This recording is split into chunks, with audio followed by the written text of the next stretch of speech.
Hello and welcome once again to another edition of ProtoBalls Talk. I'm ProtoMet. My recycled balls, the berry. And today we are finishing up the original Exorcist trilogy with The Exorcist 3. The only sequel to The Exorcist. I mean, unless you ignore the previous movie, which this movie does. The only sequel. Or if you've seen the TV show, which ignores this movie and the previous movie. Actually, to be fair, Exorcist 3 doesn't ignore the second movie. It just pretends like it just... Everybody ignores the second movie. Even me, who thought it was an okay movie, ignored the second movie. It's, yeah. Yeah. That's bad. No, so the Exorcist 3 does an interesting thing regarding Exorcist 2 in that it never acknowledges it, and it also never shows the house, because they didn't want to confuse viewers who saw Exorcist 2 and were going to watch Exorcist 3. God help you if you did that. Here's a interesting anecdote I read on Wikipedia. Apparently, William Peter Blatty, who both wrote and directed this movie, and also wrote the original Exorcist, insisted that this movie not be called Exorcist 3 because he knew that it was going to get a poor reception on name alone due to the second movie. And the studio's like, no, we'll just call it Exorcist 3. Nobody's going to bother to remember. And the movie didn't do very well because everybody remembered the second movie. Yeah, so, here's the thing. On Rotten Tomatoes, which, generally I don't like using a general consensus of it. I don't like using general consensus sites because a lot of older reviews can really skew things. And this movie got a 58 on Rotten Tomatoes, which is completely unfair, I think, in my opinion. I have said multiple times, and this is my favorite Exorcist film, and I've said multiple times in the past, if The Exorcist 1 was a 9 out of 10 movie, and Exorcist 2 was a 1 out of 10 movie, in my opinion, Exorcist 3 is a 10 out of 10. It's really fucking good. Well, we'll just have to see about that. So, and here's the thing. It was shot at, 20th Century Fox. Couple of tidbits about Exorcist 3. It wasn't supposed to be called Exorcist 3. It was supposed to be called Legion. Because that was the name of the book that it's based on was right. titled. And this, the theatrical version, the one that we're watching, is actually the second version of the movie. They had a previous version recorded, all ready to go, ready to be released, and the test audience fucking hated it. It's the director's cut version, in case you're wondering. Which I did actually watch a bit of. I kind of skimmed through it. I watched all the Shout Factory, or Scream Factory release of the film does have the Legion cut on the second disc. And it acknowledges that it was not able to find any surviving raw footage, and all the stuff that's added into this version of the movie was from a VHS recording from one of the dailies. Yeah, it's from... So it's noticeably different. Yeah. For years, people were like, oh, William Peter Blatty, and even Brad Dourif were like, the theatrical cut really missed the heart of what we had originally done. And I'm sure, they had their biases, and I'm sure they really liked what they had done with it. But, boy, the theatrical cut is way better. At least with regards to the ending. I do think the Legion cut has some benefits. The Legion cut has a lot of good scenes, but ultimately it is really lacking in a lot of departments. If I had to pick one version of the other, I would pick the theatrical version, admittedly. Yeah, and both versions are missing quite a bit from the book as well, but that's that's to be expected when you're transcribing a novel into, It may take hours to read a novel. Yes. You get a pretty limited time when it comes to a movie, unless it's like an art house film. Yeah, unless you're like Sergio Leone and you're like, I've got 6 hours of Once Upon a Time in America, and they want me to cut it down to 4 hours. I'm not kidding. That's a real. I don't doubt you. That's a real story. Like, all of Joe Pesci's stuff in Once Upon a Time in America got cut out, except for, like, one scene. And it's really sad, because there was, like, 6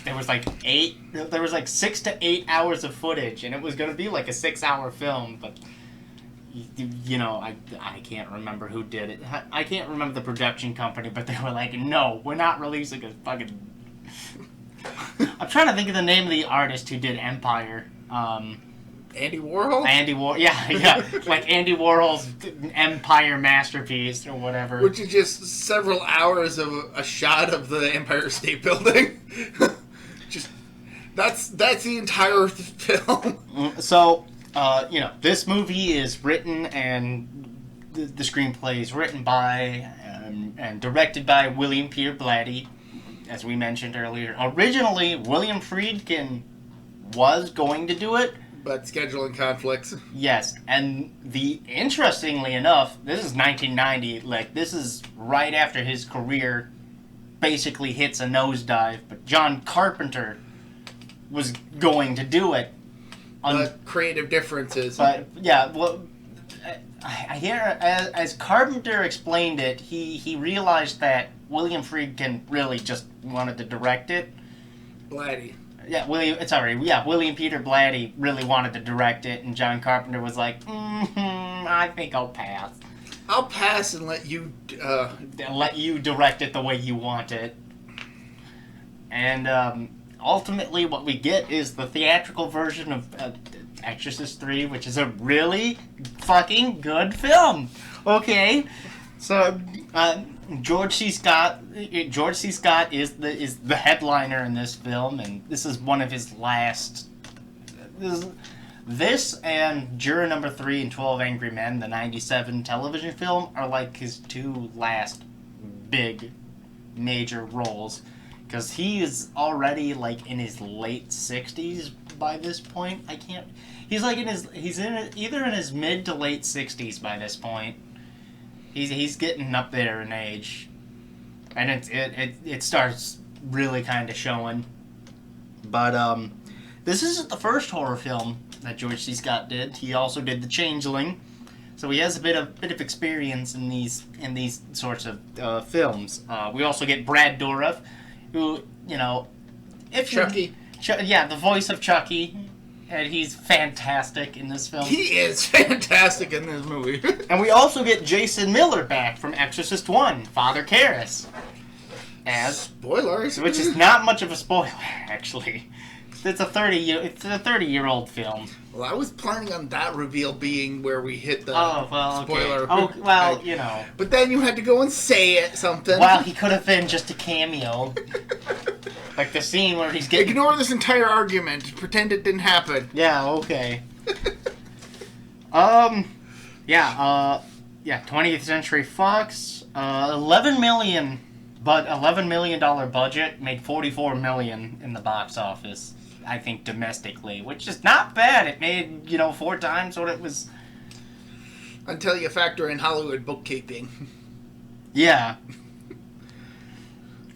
That's something we don't talk about very much, but Hollywood has a tendency to cook the books in a way to make incredibly profitable movies seem like they weren't.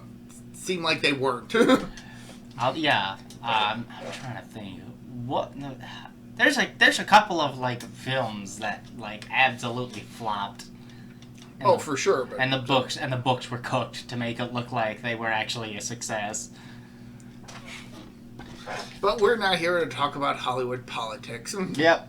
So the film is set in Georgetown, 15 years after the events of the first Exorcist movie. And so everything about the movie, it's a different feeling in this setting. While this movie is a sequel to the original Exorcist, it doesn't require you to have seen that movie to understand that's the other thing. on. Yeah. It enhances the experience if you've seen the movie and know the two characters that are the major focus. Well, three, I guess, but... Yes, the big thing about it... Exorcist 3 makes it a point that Detective Bill Kinderman, our main character, the detective from the first film, was a very good friend of Father Karras. That doesn't really get established in the original movie. Unfortunately, it was heavily abridged, but in the first book, it was a big thing. It was a major point of the first book. If I remember correctly, I think Kinderman was actually a bigger part of the first book in the first place. Yes, he was a big part. The famous carp speech was actually from the first book. It just never made it into the movie. Kinderman was original. Oh, okay, yeah. Yes, now I remember which one. We'll mention that in a bit. if I remember right, that speech is actually directed towards Father Karras in the book. I can't remember exactly, but yeah.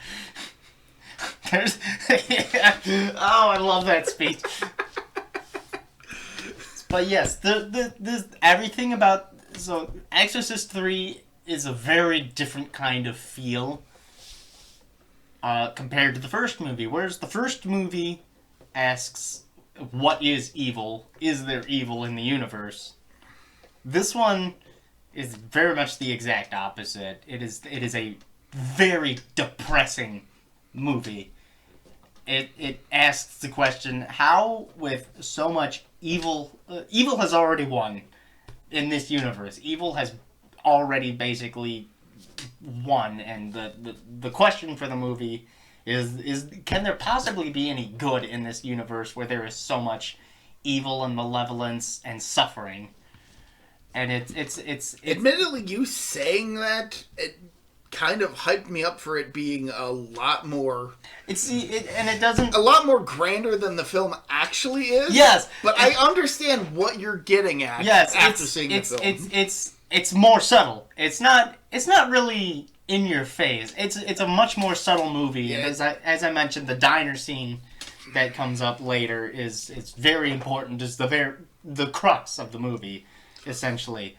But we open on the lives of our two main characters, Father Dyer and Bill Kinderman.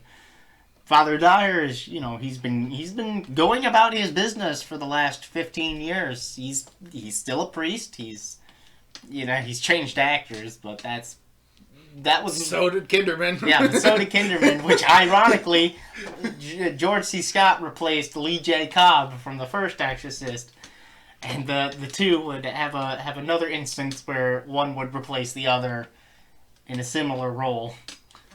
Juror number 3 in 12 Angry Men. Look, you keep talking about 12 Angry Men. I already saw the Murder, She Wrote episode. You don't need to... It's a good movie. It's a good movie. It's a good episode, too. Yeah. Good shit. Good shit.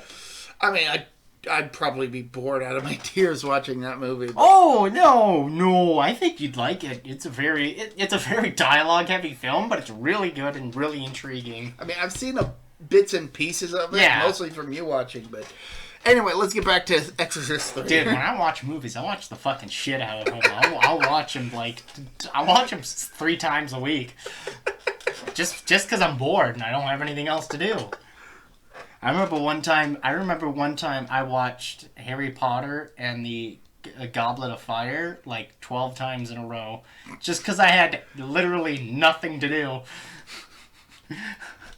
Don't ask me why. It was just I'm sick and I'm lying down and I can't get to my DVD player, so we would just keep replaying the film. I'm just like, well, this is my life. This is my life now. I gotta get used to it. But Kinderman is investigating a murder. At the beginning of the film, investigating a murder. There's a dream sequence to begin the film, which is really good, spectacular, sets the mood perfectly. It's there's a voice that speaks that is, for now, an unknown character who gets revealed later on in the film. And so Kinderman is investigating this murder, and it's a very, very gruesome murder. But if there's one thing that this movie does opposite of the first Exorcist, it does not show you any of the kills and the violence. Yeah, it's very restrained in that regard. It's definitely a lot more implicit in its horror than explicit. Like, how do I The Exorcist 1 is oppressive. Exorcist 3 is very repressive. It's very repressed. It's very foreboding. You don't see everything that happens in the film. I can't remember. There was a YouTube video I was watching. A guy who reviewed the film or whatever. He explained it very well. You never see the action. You're there right before and right after. You arrive early, leave late. I think was the term he used. Or a lot. No, arrive late, leave early, I think is what it was. I can't remember exactly.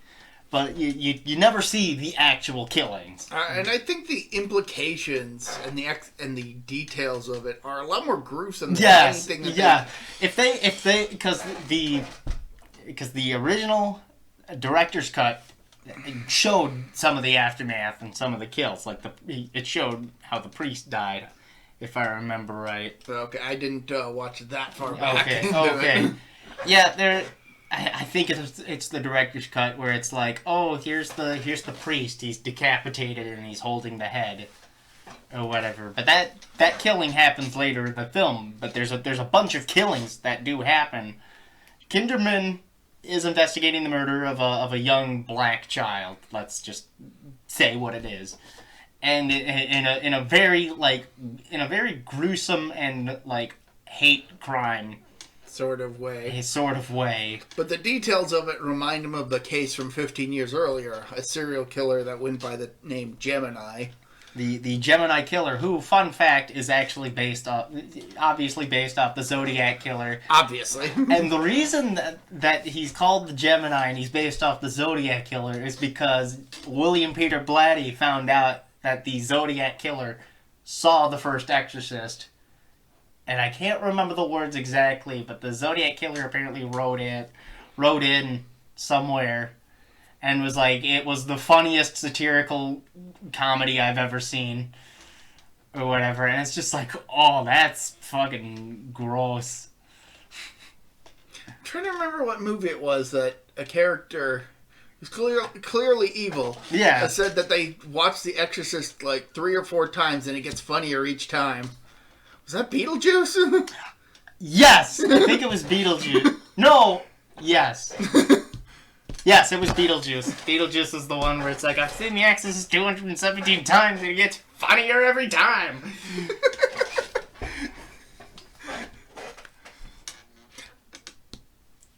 We should cover that sometime. Yeah, we should. Yeah, very good. Keep coming up with a bunch of movies we should talk about. Anyway, so, parent hate crime, but it's got details that connect it to a 15-year-old serial murder case. And, yeah. It's a bad situation, but Kinderman's got a date with... Yeah, but he's got a session with Father Dyer, because at the end of the first film, they both go and watch a movie together, and they've been doing this, for 15 years now. They go to watch movies together. The irony is that both claim to be there to support the other. Yeah. Like I think Dyer claims that Kinderman gets depressed around this time of year, where Kinderman's like, oh, Dyer usually gets upset about that. He goes, that whole incident. He goes, yes. He goes, yeah. Kinderman goes, today's the day to cheer up our friend Father Dyer, because because the day that they go on this, they go to watch this movie, is the day. It's the anniversary of the climax of The Exorcist. Yes, of when Father Karras jumped out the window and killed himself. It's 15 years to the day. And it's referenced at the beginning of the movie because Father Dyer does a prayer for the dead, and one of the acolyte that's with him. I do want to mention this. The opening credit sequence, which we forgot to mention. Yes. Is basically a long walking shot down an alley. Yeah, down the street. The dream sequence down a street, which involves the kid that got murdered, handing out a rose to the viewer, and it ends with the Exorcist stairs and the camera tumbling down them. Yeah, and a nice visual reference. It's a good opening credits sequence that does a good job of saying this connects to this previous movie without showing the previous movie. And see, I'm with William Peter Blatty on this. If they had called it Legion and just stuck with the name Legion, I think it would have been a great surprise for people in the theater to be like, oh, fuck, this is an Exorcist movie. Yeah. I mean, Split. Yeah. Split had a fantastic reaction once people watched the movie and saw the connection to Unbreakable. Well, and there's also Prometheus, right at the end of the movie, where people didn't realize it was an alien movie, and they were like, I thought everyone knew it was an alien movie. I can't remember or not. I haven't even seen the movie, but I didn't fucking know it was an alien movie. I'm pretty sure it was pretty openly advertised as one. I wouldn't say openly advertised, but it didn't seem like it was some great secret. That's fair enough, I suppose. Of course, internet was doing its thing, so that's probably what was going on. That's true. You can barely ever get away with that sort of shit because someone will spoil it. But yeah, this movie doesn't make it a secret that it's a sequel to The Exorcist. Yeah. But at the same time, it doesn't outright scream, this is a sequel to The Exorcist, this is a sequel to The Exorcist. It's definitely a much different tone of a film. Yes. It's kind of weird to say it, that The Exorcist is almost like a little more lighthearted. Which is a crazy thing to say, but like out of context, it makes no sense. But in the context of Exorcist 3, like Exorcist 1 is like a walk in the park compared to just how dismal Exorcist 3 is. Everything is fucking depressing. Yeah, Exorcist 3 definitely has a more brooding atmosphere to it. It is a more bleak movie. Whereas The Exorcist takes its time to actually establish characters and establish that things aren't that great. But not, like, overtly so. Like, we get glimpses into the lives of the characters of The Exorcist, and it's not the greatest situation, but by and large, it's not, like, a terrible thing. Whereas this movie spends a lot of time focusing on Kinderman, which is a good thing, because the movie is about his journey in this regard. So, Yeah, the movie really revolves around Kinderman and Dyer's philosophies on the world.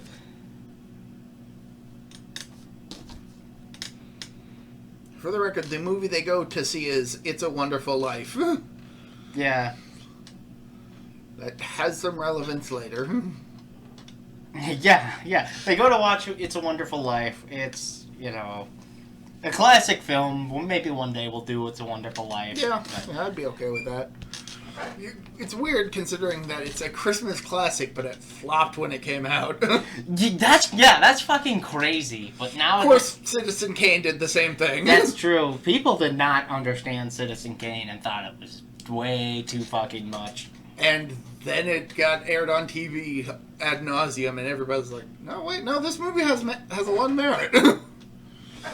For the record, I've never seen Citizen Kane. I have seen It's a Wonderful Life, though. So, but yeah, anyway.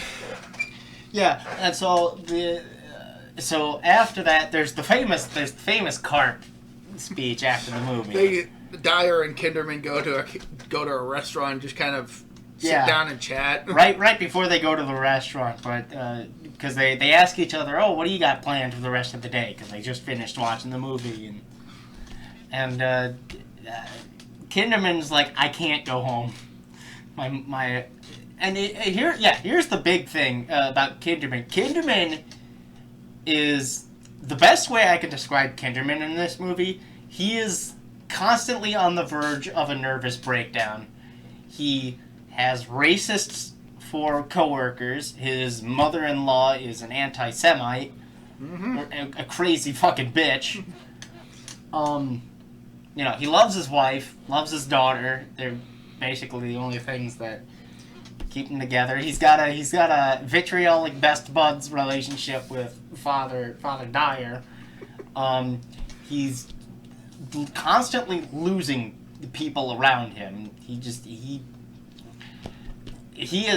just frustrated with his job. He's disillusioned with life in general because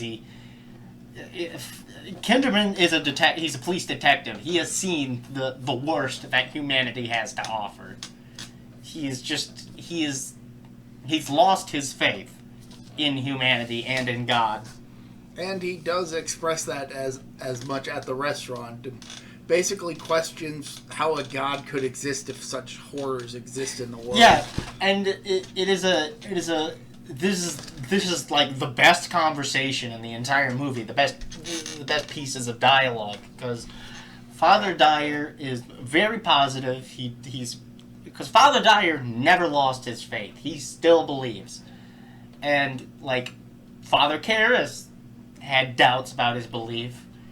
In this one, Bill Kinderman's completely lost them. He doesn't have doubts. He doesn't believe anymore. And like he openly mentions like he would love to believe that that there is a God and that everything will be fine at the end of the universe. But he's having a hard time. He's having a real hard time because of the most recent murder, especially, and which was also a crucifixion. Which was a crucifixion. In addition to a decapitation and a mutilation. And Kinderman goes into details about this murder, and the brilliant thing about this is you just watch Father Dyer's entire world just crumble around him as he hears just how fucking brutal this murder is. The poor kid got 2 iron ingots stuck into his eyes, and he was decapitated and crucified on a pair of rowing oars, right? And then where his head would be was the head from a statue of Christ done in blackface, which is especially awful. Not to say decapitation's bad enough, and so is a crucifixion, but the killer definitely went the extra mile to make it a lot more showy. This was like a personal thing. So to lighten the mood, let's talk about the trout story. Yeah, so the carp story. The carp story, which is right before the diner scene. He says he can't go home because his mother-in-law is going to be cooking a carp, but she has to keep the carp alive because she doesn't want to get just a store-bought carp. She wants a fresh carp, so that means a live carp that has been just swimming around in the bathtub for however long. Yeah, for like 3 days. And it's pissing Kinderman off because he hasn't had a bath or a shower in that amount of time. He hasn't had time to wash up. And he is really hoping that the next time he goes home, that thing is asleep. Because if he sees it swimming around, he is gonna murder that carp. That's the best part. That's the best part. He mentions I have to go home when it's sleeping because if I see it swimming, I'll kill it. And the dialogue in this movie is so good It's so well written, and it's such smart dialogue. It's not like this movie is very dialogue heavy, but it definitely works to its advantage. The first half of the movie is it's still a very depressing, dark movie, but the dialogue is spot on and like feels like a bunch of people that are basically making a bunch of dark humor because that's really all they know at this point. They're being funny, but in that gallows humor kind of way. Because it's like, because Kinderman mentions, that he has hobbies that, if he was immortal and would live on at the end of time.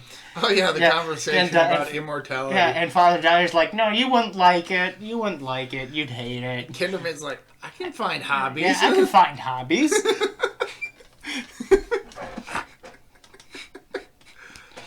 Yeah, I love their relationship. Just the way it's written and how it's portrayed in this film. And Ed Flanders is a very good actor, and he does very well here as Father Dyer. So then a priest gets murdered in a confessional. Yeah, a priest gets murdered in a confessional, and it's a great scene because all you see is the priest. You don't see who the other person is. And it comes off like a normal confessional until it takes that fucking 180-degree turn way out of left field, and it's like, oh, this person's a murderer. Oh no, he's in danger. And I love the scene transitions in this film. They are spectacular because you get the killer laughing, and it cuts to a woman screaming, having just seen the priest's body. You never see the priest's body. The only thing that you see where there's an even inclination of anything wrong is a pool of blood just oozing onto screen. Yeah, just oozing onto screen. And Kinderman comes in and he observes the body, and and his coworker is the fucking moron. His coworker, because it's mentioned earlier in the movie, he goes, "Ryan, you're a racist." When Ryan was asked in the police training course, what are rabies and what are rabies and what will you do for it? And Kinderman goes, Ryan answered, "Rabies are Jewish priests, and I would do anything I possibly could for them." But you get the feeling that everyone around Kinderman is not taking things seriously. Like, Kinderman's the only sane person in this entire detective group. Because Ryan basically asks him, "So how come you want me to get priests of the inside of the confessional? All you're gonna get are the priests." And Kinderman answers very sarcastically, "I'm padding the job," which is a very subtle insult to this person, Ryan.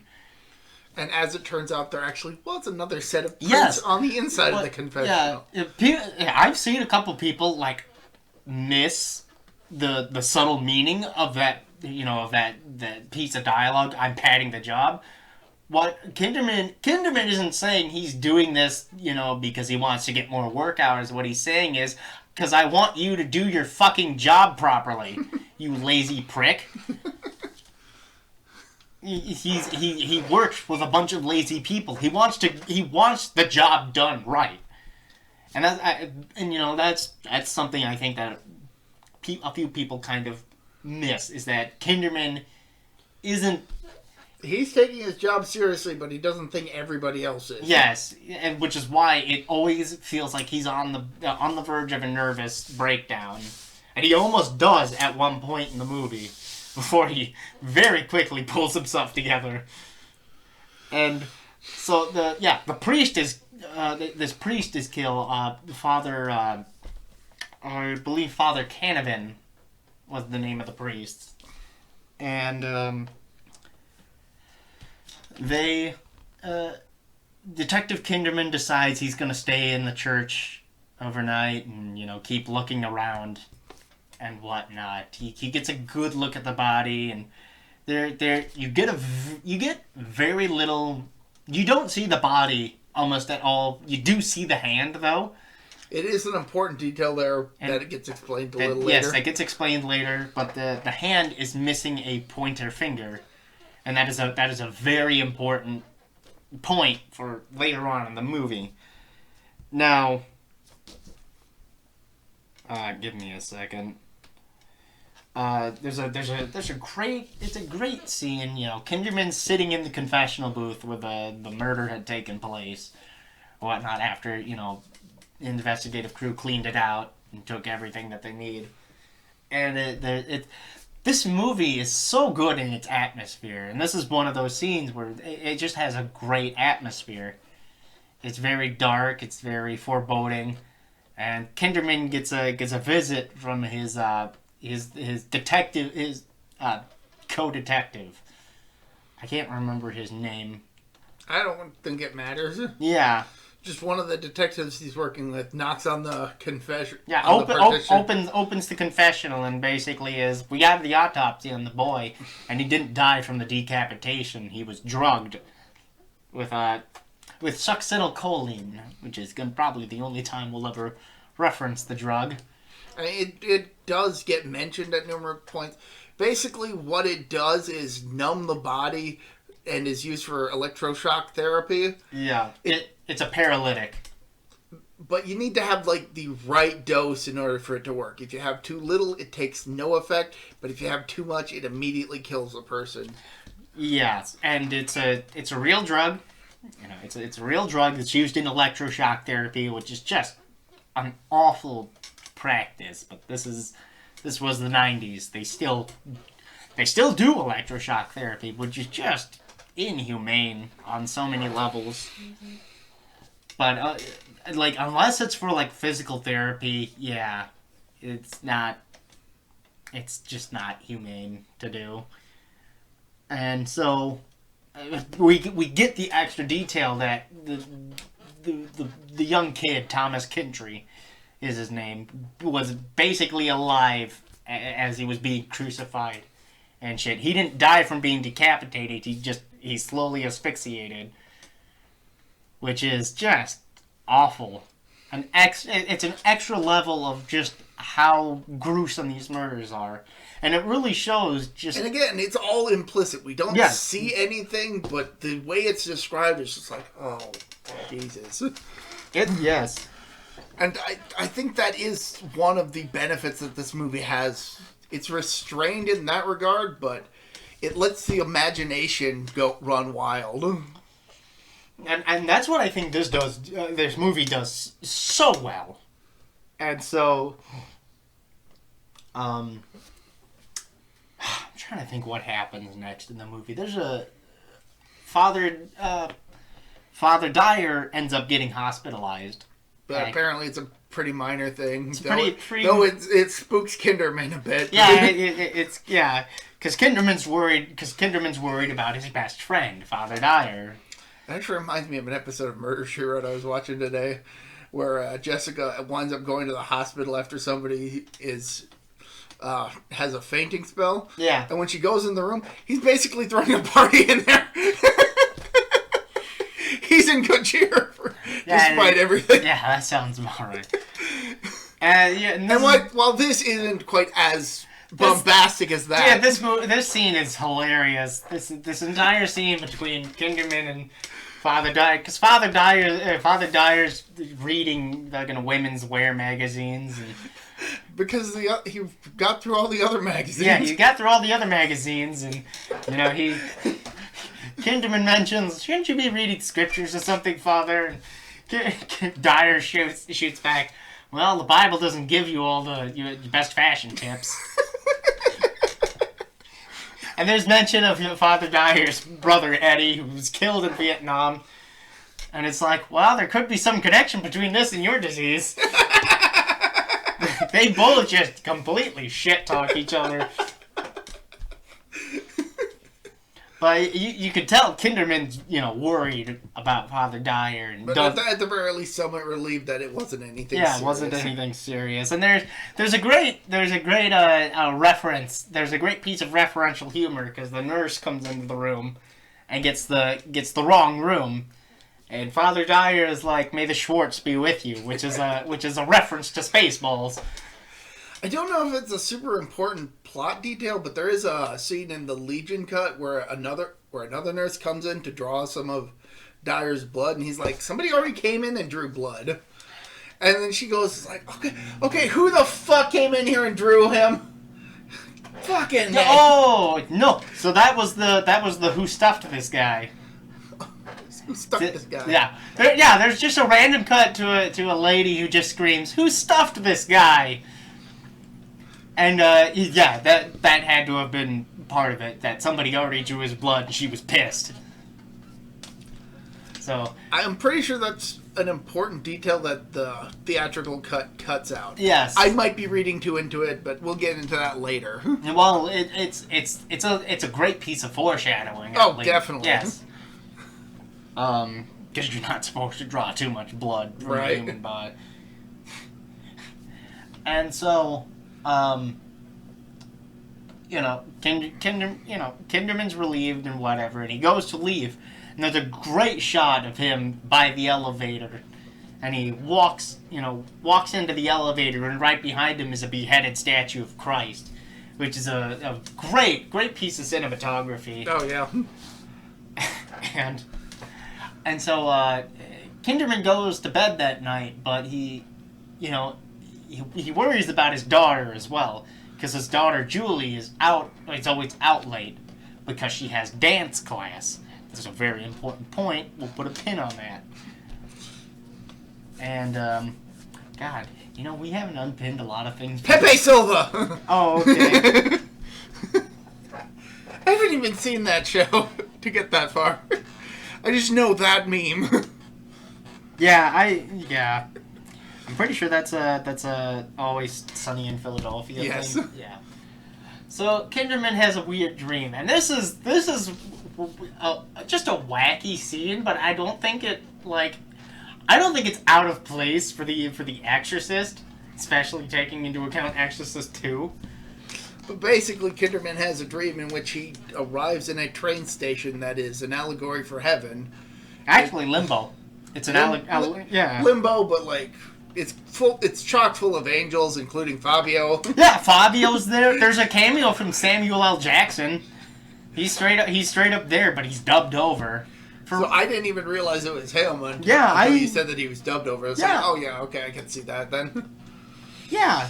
But there he meets young Tommy, who has had his neck stitched back on. Yeah, together. And Father Canavan was there too. Mm-hmm. Also had his neck stitched back together. And Patrick Ewing is in this movie. He's a very famous basketball player from the 90s. From like the 80s and 90s. He was, I think he's a Hall of Famer. I can't remember.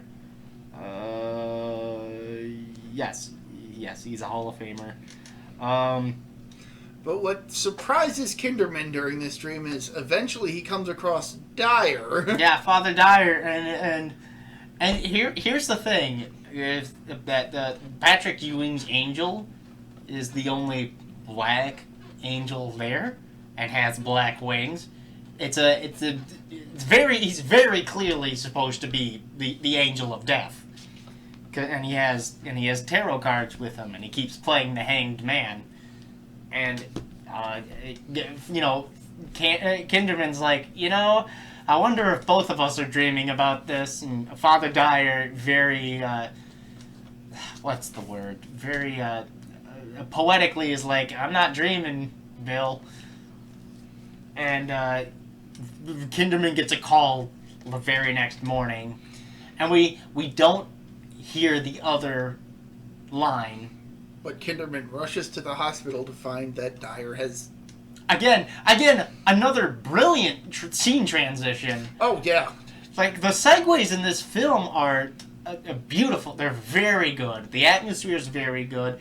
You could do a film study on this movie, because there's a lot you could take away from it as far as scene transitions and atmosphere goes. And symbolism. And so, Father Dyer's dead. He's been murdered as well. He's been killed just like all the other ones, except he's had his entire blood supply drained from his body.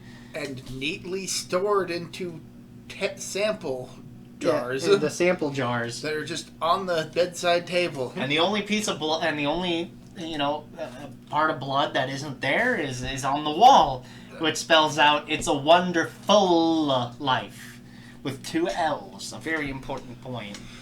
So Kinderman decides to get the hospital on lockdown because he suspects that whoever is perpetuating these killings is in the hospital. Yes, and it's also established a little earlier in the film that the Kintry boy and Father Canavan were killed by 2 different people, because it's established that the fingerprints on the rowing oars from the Kintry murder and the inside of the confessional are different. or different fingerprints, which means different people committed the murder.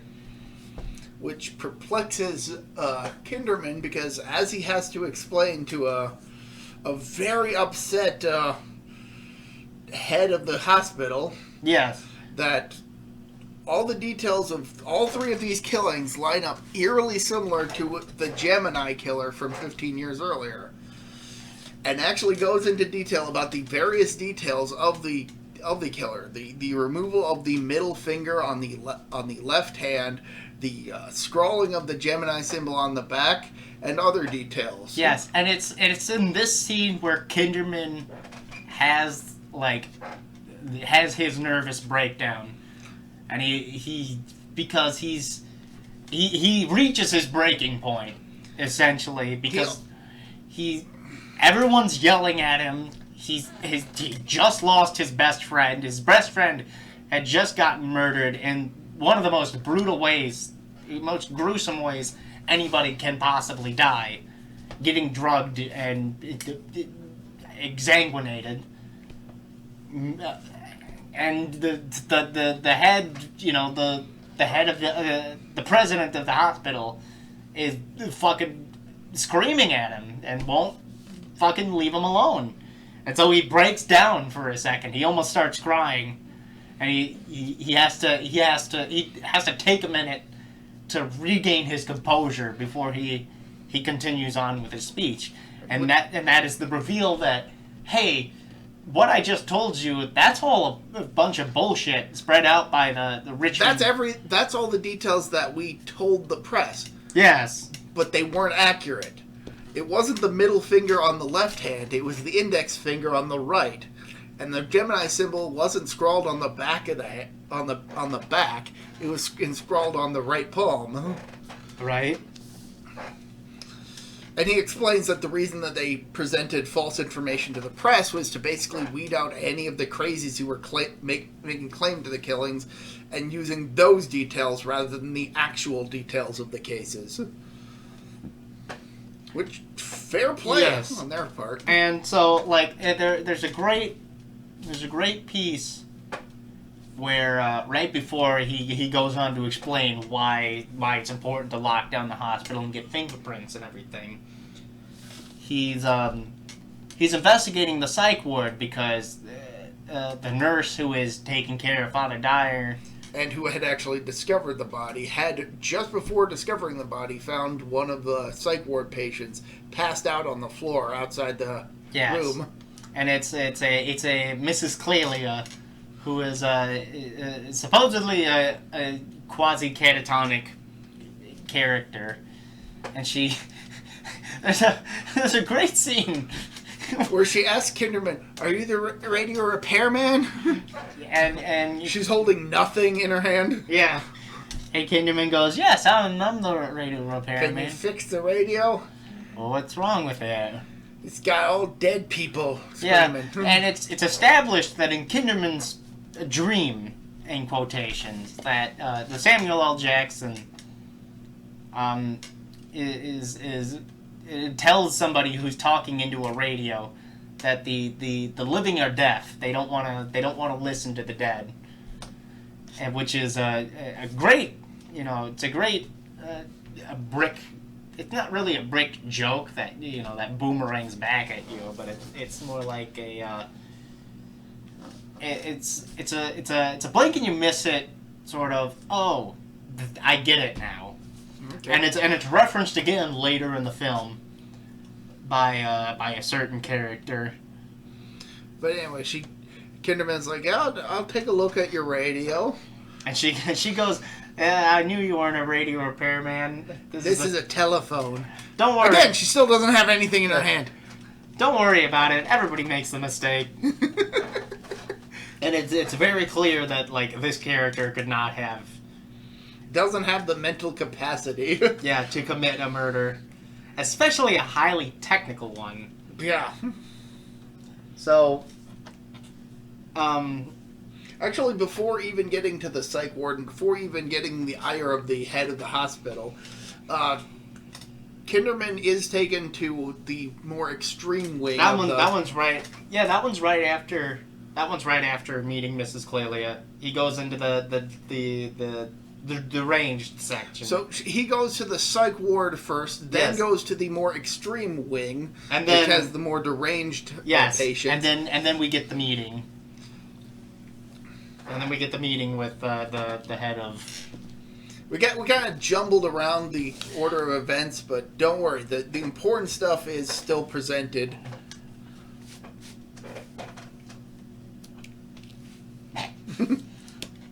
Yeah, got ladybugs. yeah. The important thing is.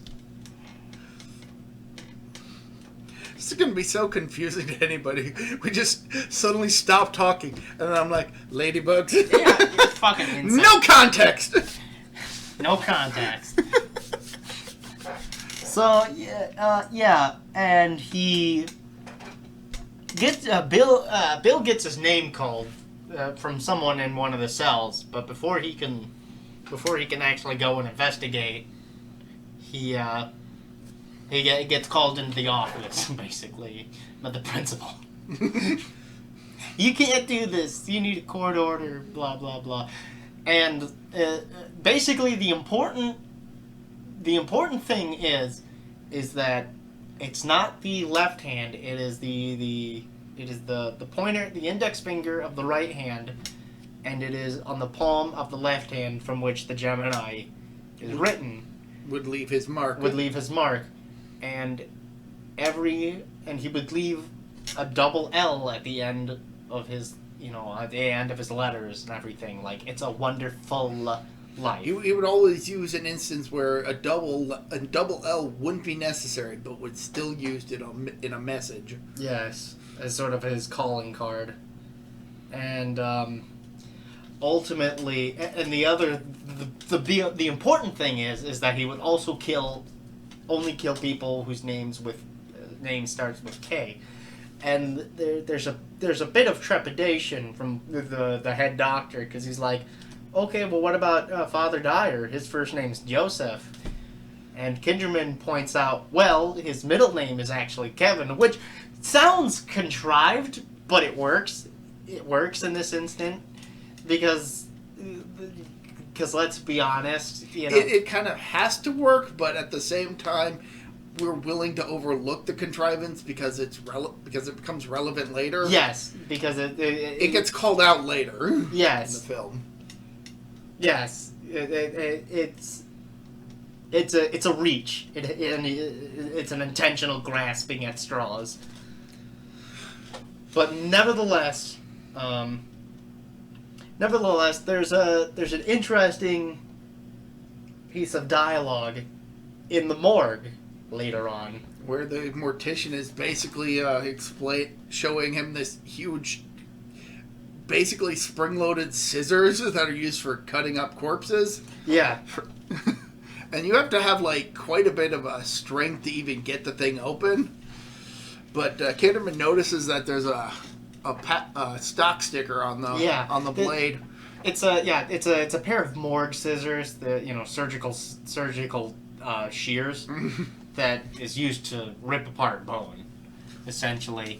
And the mortician goes, because Kinderman struggles to get it open. And the mortician, the coroner, he has a little bit of an easier time on it, and he goes, "Oh, it just needs adjustment. It's brand new." And Kinderman very studiously asks, "Where's the other one?" And we never get an answer for it because it cuts off right there, which leaves us in suspense. We're like, "What did happen to the old one? Where is it?"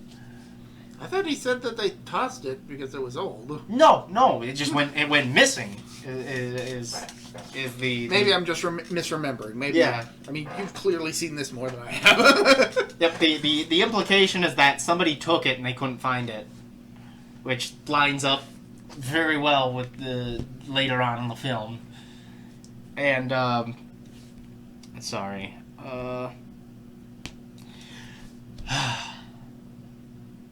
So after the morgue scene, we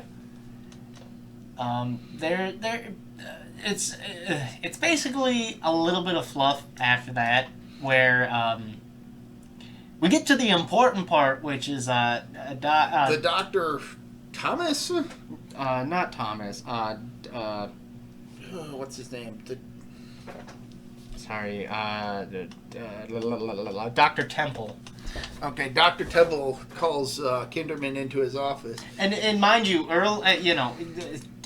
Temple is on Kinderman's side, actually. Like, he's...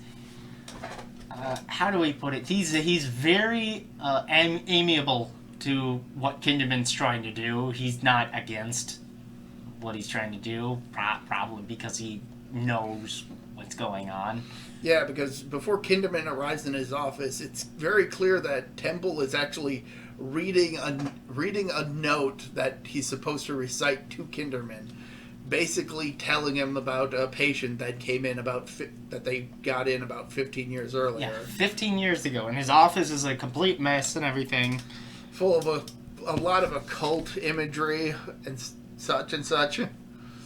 Like, clearly this guy has a hobby in odd mysticisms from throughout the world. Yeah. And but he's always got a cigarette in his hand. Dude is a fucking chain smoker. Like the way he holds his hand with the cigarette in it, you can tell that he has been holding that pose for like ever. Yeah. Like even a point when Kinderman is in his office, he actually goes out of his way to light another cigarette with with one of his dying cigarettes, and then purposely watches to make sure that the butt it goes out. Yeah, it's a strange scene, but you also get the sense that this guy is completely on edge, and like his office is a mess, and he has a bunch of like unopened magazines and stuff, and he's like, yeah, they've got a lot of good science articles, and I'm hoping I'll be able to read them. And he's kind of shaking and everything.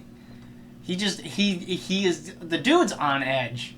Mm-hmm. and he starts spieling about the patient the patient in cell 11 who they picked up 15 years ago in like a canal. Guy had no memory, couldn't even remember. They didn't know anything about him. Yeah. And he just was a regular psych ward patient until very recently, at which point he became violent enough that they had to move him to the deranged ward. I mean, the guy had been in a coma for most of his time had basically been in a coma for most of his time in the hospital. Yeah, and then he woke up and just started getting violent, which is a huge red flag. And basically what Dr. Temple's... just quit doing the thing. Quit doing the thing. I was doing the cigarette hand thing. Yeah. What Temple is basically doing is he's giving Kinderman a lead on something that he should investigate, and not specifying what exactly, but other than, hey, this patient in cell 11 you might find interesting. Better check it out. And when Kinderman goes to check it out, well, don't that beat all? It's something interesting. And it's here about an hour in that we get to the best, probably the best part of the movie, and that is, Kinderman. He's walking down the hallway after just looking inside cell 11 and seeing who's inside it, and he's at a loss for words and everything, and he goes, go to Georgetown University, request for any fingerprints or saliva tests done for Father Karras, and he explains to his partner, that man in there is a dead ringer for Father Karras. Yeah, and he goes, yeah, about 15 years ago, I knew a guy named Father Karras. He performed an exorcism and died falling down those steps down on Prospect Street, which is one of two times that Prospect Street is mentioned in the film. Because the street isn't important, unlike Exorcist 2, where it's like, we gotta get to Prospect Street. Like the only relevance in this movie is that this is the place where something bad happened. Yeah, like it doesn't. It puts the Exorcist 3 puts tangential importance on the actual exorcism from the first movie, because that's not what this movie is about. It is about stuff that happened as a consequence of it, as a sort of a flashpoint, but it is not the major event of the movie. The murders are the important part. It's just that the Exorcist is what happens in the first movie, and is sort of a consequential. It's of consequential tangential importance. I'm sorry, I couldn't get my words out. I know the feeling. Yeah, I was like, it's like, oh, it's right on the tip of my tongue. I know what I want to say, but I don't know how to say it. Yeah. But so yeah, for all intents and purposes, the patient in cell 11 is the late Father Damien Karras. Played by Jason Miller. And like I mentioned before, this is where we're going to put the spoiler tag. Spoiler tag, sure. So with that said, how would you rate this movie? I give it an 8 out of 10. See, I give it a 10 out of 10. To me, it's the best Exorcist movie. I mean, don't get me wrong. I was absolutely enthralled watching the movie. It's such a great movie. I will never understand how people disliked it just because it was Exorcist 3. The pacing is fantastic, and the atmosphere and mood is sublime. Like, it really, really, really works incredibly well and draws you into the mystery. Yeah.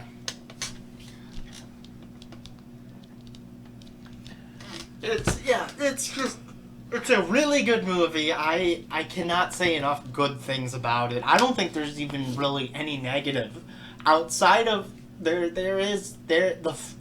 climax of the film, which I won't spoil necessarily yet. The climax of the film. And there's a couple of scenes with a character that doesn't really mix well with the rest of the movie, but a lot of it is implied that it ties itself in somehow in some way, because this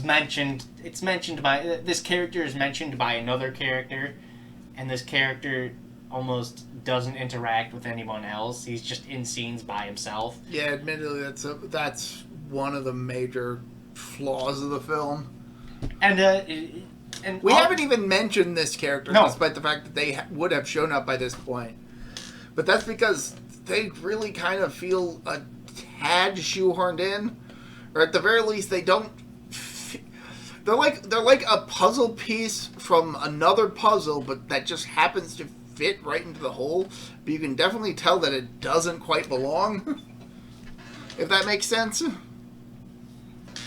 Yeah. Like the piece is the exact shape of the hole, but it's clearly not part of the same picture. And the actual climax of the film was a reshoot. And I'll be honest. I fucking love this version of the climax. It's just so goddamn awesome. I have to agree. The original ending is. Well, we'll talk about that when we actually get to the climax. Yeah, dude, this fucking climax is awesome. It is. I'm not. Yeah. It's the first movie on crack, bro. It's fucking amazing. But I understand why some people might have looked at this climax and thought, well, this fucking blows. This is Deus Ex Machina. And it's like, yeah, that's kind of the fucking point.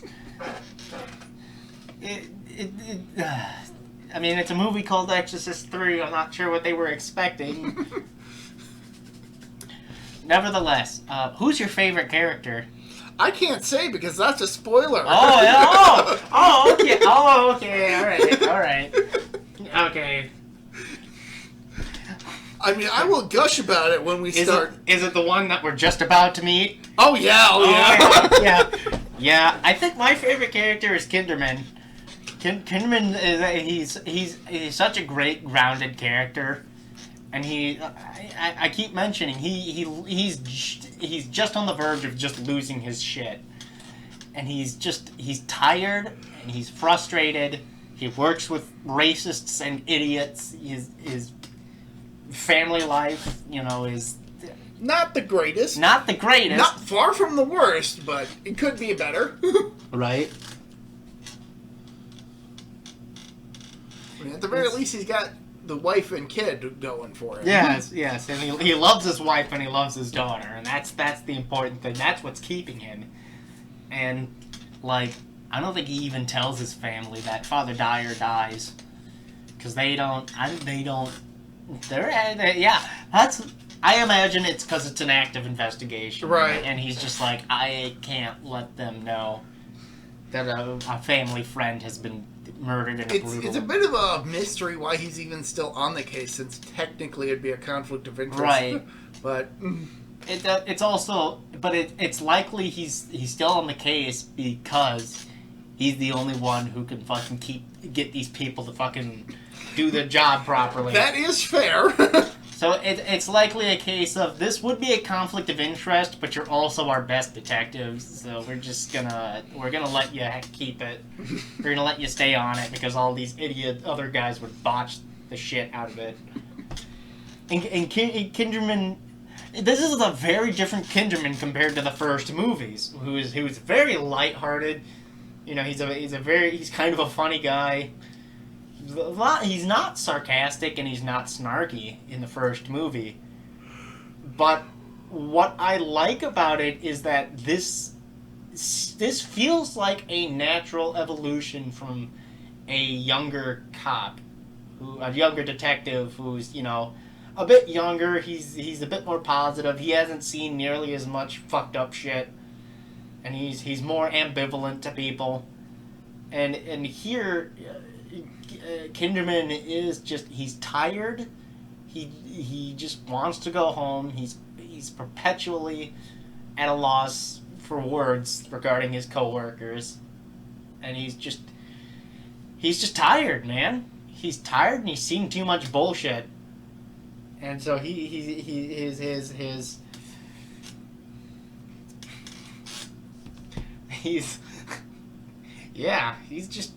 he's a great character, though. No, I like Father Dyer. Father Dyer's great.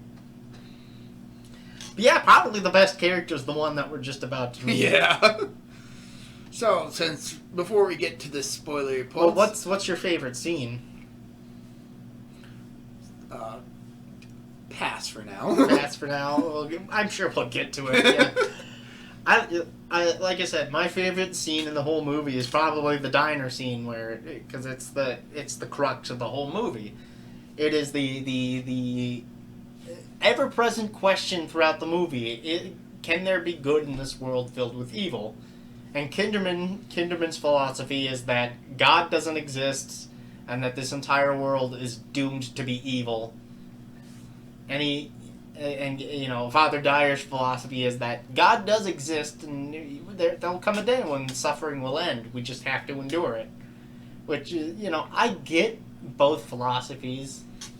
I'm kind of on Kinderman's side of things. Especially given the past few years. Especially given the past few years. Yeah. And so, it's a natural... It feels like a natural conversation between two friends who just have two diametrically opposed philosophies on the world itself. And don't hate each other for that. And don't hate each other for it because they both understand that they both have been through a lot. Especially Kinderman, who is a cop and consistently deals with a lot of bullshit. It's a nice philosophical debate that the two have. Yeah, and that feels fulfilling, and you can definitely tell it is written by a smart writer. And it's just yeah.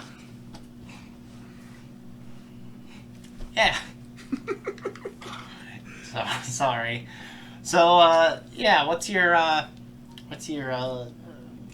suggestions? For recommendation for this week. Forgot the word. I forgot the word. It's not spoopy related, but it is relevant to investigation. Lately, I've been watching a lot of Murder, She Wrote, starring Angela Lansbury. Yeah. Great show. Great show. And for those of you who don't know Angela Lansbury, very accomplished actress. She passed away. I think she only passed away last year. I think a few years ago. Like the last year or 2 years ago. A fairly recent passing. Yeah, a very accomplished actress. She's been in a couple. And this movie came out later on in her career. Yes, this was after she had done stuff like Bed Knobs and Broomsticks, if I remember correctly. Yes. I can't remember if she was in Mary Poppins or not. I don't think so. I don't think she was in that. I know she was in Beauty and the Beast, but that was like mid Murder, She Wrote. Yes. She was in Beauty and the Beast. She's been in a couple of Disney films, and she's just a fantastic actress. Just fantastic. This was in her middle-aged years. She was in her 50s, I think, at this point, 40s or 50s. Well, she definitely plays a more aged character in this, so I wouldn't be surprised if she was a bit up there in age. But the basic premise of the film of the show is that Lansbury's character, Jessica Beatrice Fletcher, is a widower who, to try and pass the time following the death of her husband, decides to take up writing, and then her nephew basically convinces her to get the book she's written published, which then launches her career as an acclaimed mystery writer, and also starts to get her involved in a bunch of murder mysteries that just happen to occur around her purely by chance. But she uses her intellect and observational skills to help the police to solve the various murders that she comes across. And it is a fantastic series that I am sorely disappointed that I wasn't terribly aware of or had no interest in a few years back. I definitely want to give a shout out to YouTuber Pushing Up Roses for her That Time on Murder, She Wrote series, which was really what convinced me to check out the show. And aside from some of the episodes that I've been watching during the 6th season, for the record, there are 12 seasons of this, so it's a long watch but very satisfying. 6th season kind of is a bit weaker because it's got a bunch of episodes that feel like they were pitch pilots for other potential shows. That's a bit of a low point, but the episodes that Lansbury is front and center in are great. And thankfully, we get like 5 full seasons of that before we get to this bit of a low point. Hopefully, things pick up with the 7th season and beyond, but from what I have seen, I can definitely say, go check this out. It is a great show. Highly recommend it. Yeah, Murder, She Wrote's really good.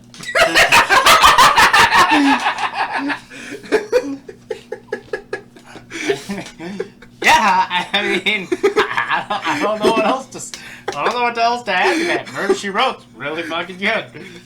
For the record, he just looked up from his phone and said that. I was like, oh, were you even paying attention? I was paying attention. Just a delivery cut cracked me yeah, it's just the way it was delivered. Yeah, Murder, She Wrote, really good. Go back to my phone.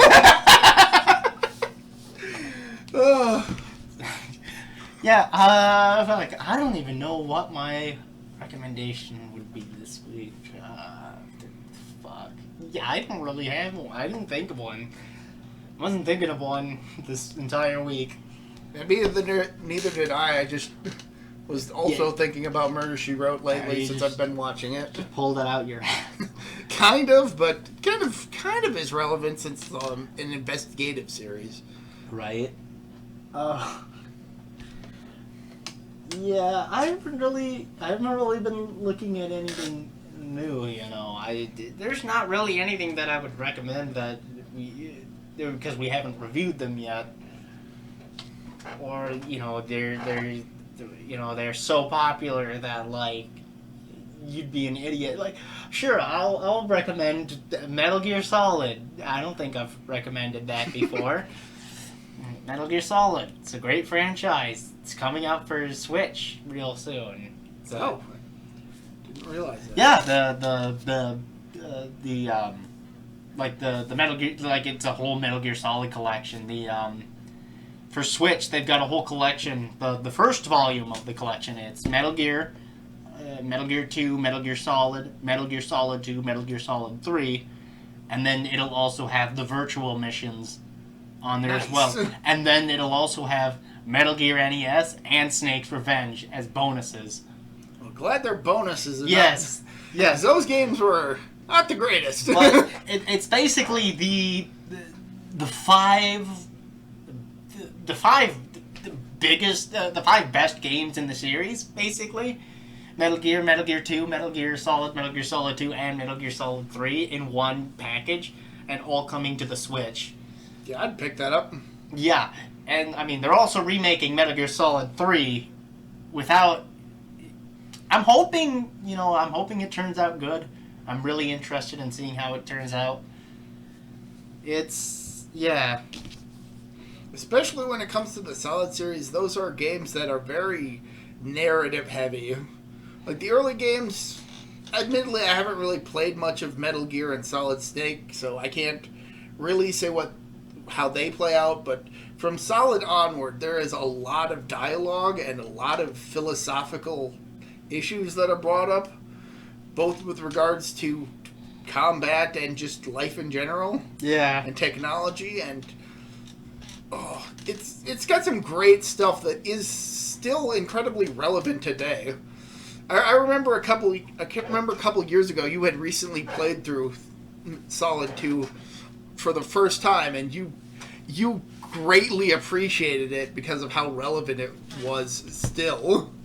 Yeah, we're talking about the 3S plan, right? Yeah. Yeah, Metal Gear Solid 2 is... Okay, Metal Gear Solid 2 is not my favorite game in the series. In fact, at points, I downright fucking hate it. Because it doesn't take itself too seriously, that's not the problem. Colonel, we've managed to avoid drowning. Yeah. Yeah.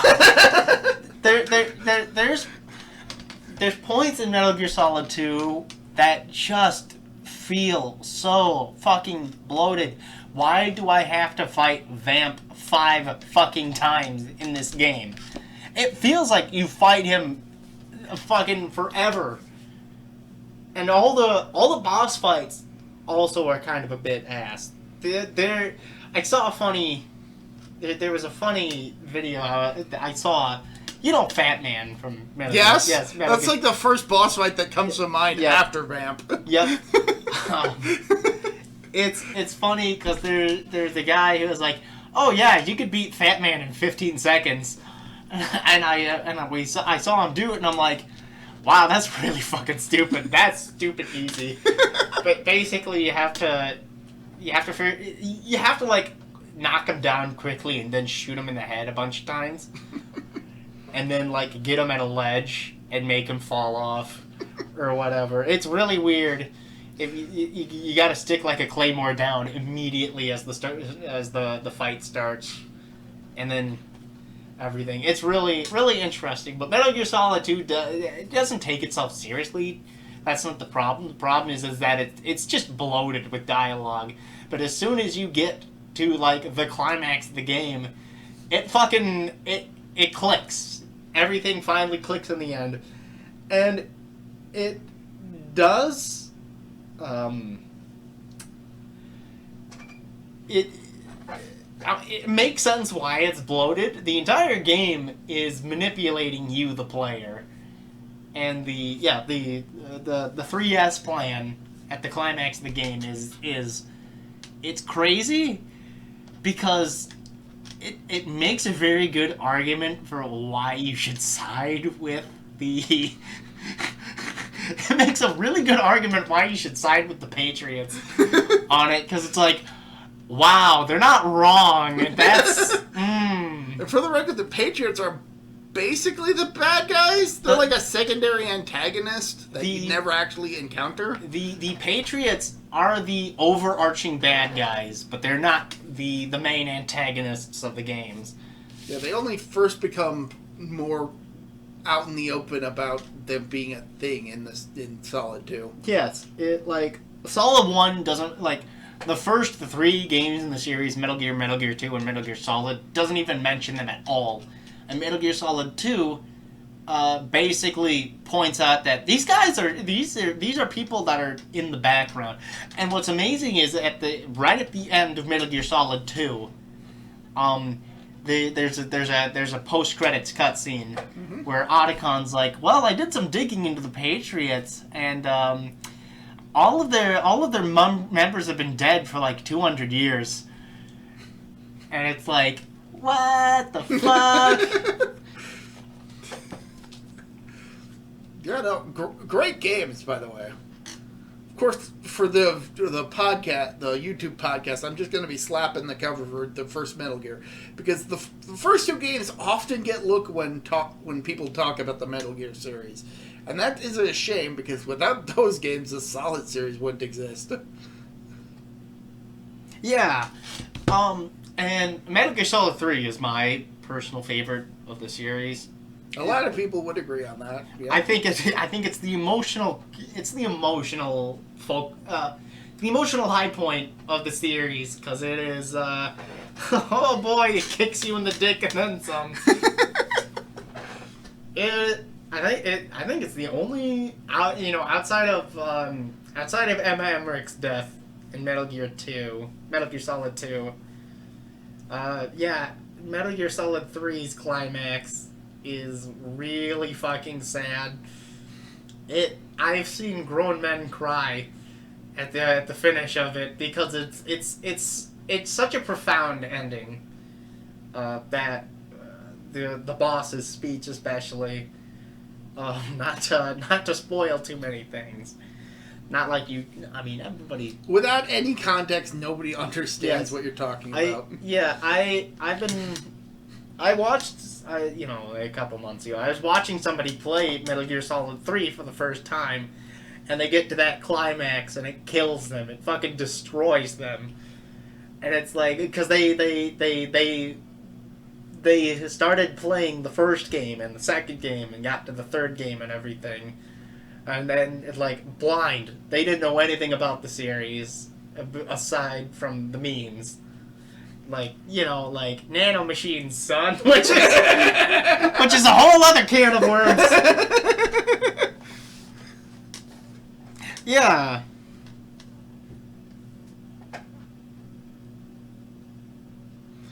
awkward pause as he checks his phone to read the next part of the script that No, he's about to... no, nothing like that. I'm kidding. I'm in the middle of doing a thing. I'm sorry. But yeah, Metal Gear Solid. I definitely recommend it.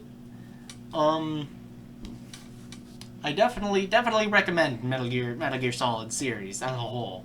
Hideo Kojima is a great guy, great writer, and he doesn't work at Konami anymore, but that's okay.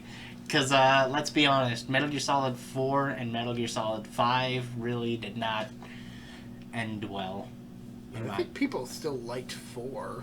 5 could have been better from what I understand. Dude, people love 4, but it's a fucking train wreck, dude. There was another YouTuber I watched, Super Bunny Hop. Years ago, he did a review for 4, or a deep dive into it, and he goes, he went from Metal Gear Solid 1, which is the Metal Gear Solid 1 and Metal Gear Solid 2, which were games that he wanted to make. Metal Gear Solid 3, which was a game he felt he needed to make to prove himself and prove to his fans that, hey, I'm not fucking bad at this just because you guys didn't like Metal Gear Solid 2, didn't get what it was about. Because people were fucking pissed about Metal Gear Solid 2. Oh, how little they knew. Yeah, how little they knew at the time. Because they were misled throughout the entire marketing campaign, which was the point. Yeah, agreed. The entire game is one big fuck you to the player. Sort of. Not in a negative way, but in a I'm going to manipulate you this entire game. And yeah, people were pissed. But Metal Gear Solid 4 was the first game in the series where it was like Kojima would just sigh and was like, I'll give you what you want. And it's a very lazy game. Like, it ties everything together that it doesn't need to tie together. There's a lot, like, oh, who are the Patriots? And it adds in a bunch of characters that are like, you don't need to put them there. They don't need to be involved. Oh, this character, she has cancer, but because she has nanomachines in her system, it stops the growth of the cancer. Wait, does that mean that she cured cancer? Metal Gear Solid has dumb sci-fi tech stuff, but it isn't in your face. Metal Gear Solid 4 fucking shoves it in your face and expects you to swallow it. Admittedly, I've only played up to 3, so I don't actually know with regard to gameplay games beyond. The dialogue is kind of terrible. It's all just dreary, and there's no humor in it. And they made Johnny out to be like a pretty boy, like a pretty boy who fucking gets Meryl. I'm not kidding. I know. That's why it's funny. And there's the scene in the microwave room where, Snake's ass cheeks are right up in your face. And as his suit is melting. It's like I'm wearing nothing at all. Like I'm wearing nothing at all. Nothing at all. Stupid 60s Flanders.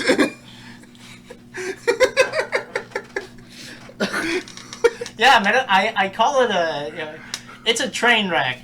But as soon as Super Bunny Hop puts it, it's a remarkably well put together train wreck. And then Metal Gear Solid V was unfinished. Metal Gear Solid 5 was unfinished, but I don't think that was Kojima's fault. That was Konami fucking him in the ass and kicking him out the door.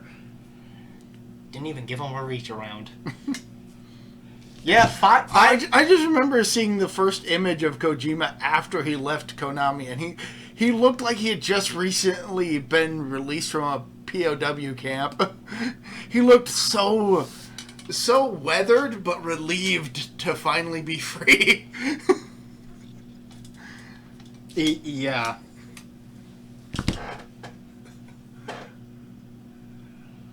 And then they had to go and cancel his Silent Hills game that was practically guaranteed to be a bestseller. Which one? Silent Hills. Oh yeah, Silent Hills was. It hadn't. Yeah, that was.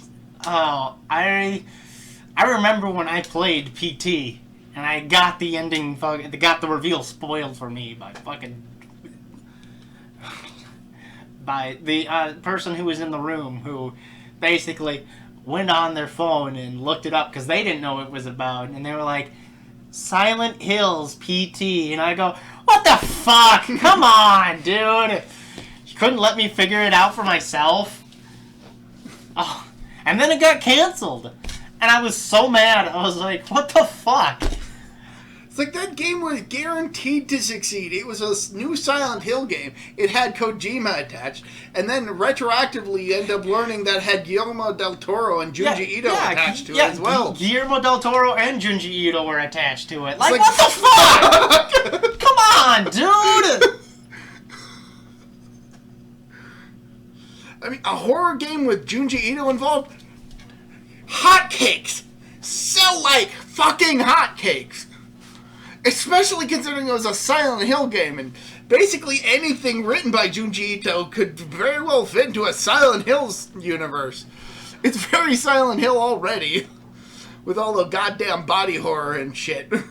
Fucking love it! Yeah.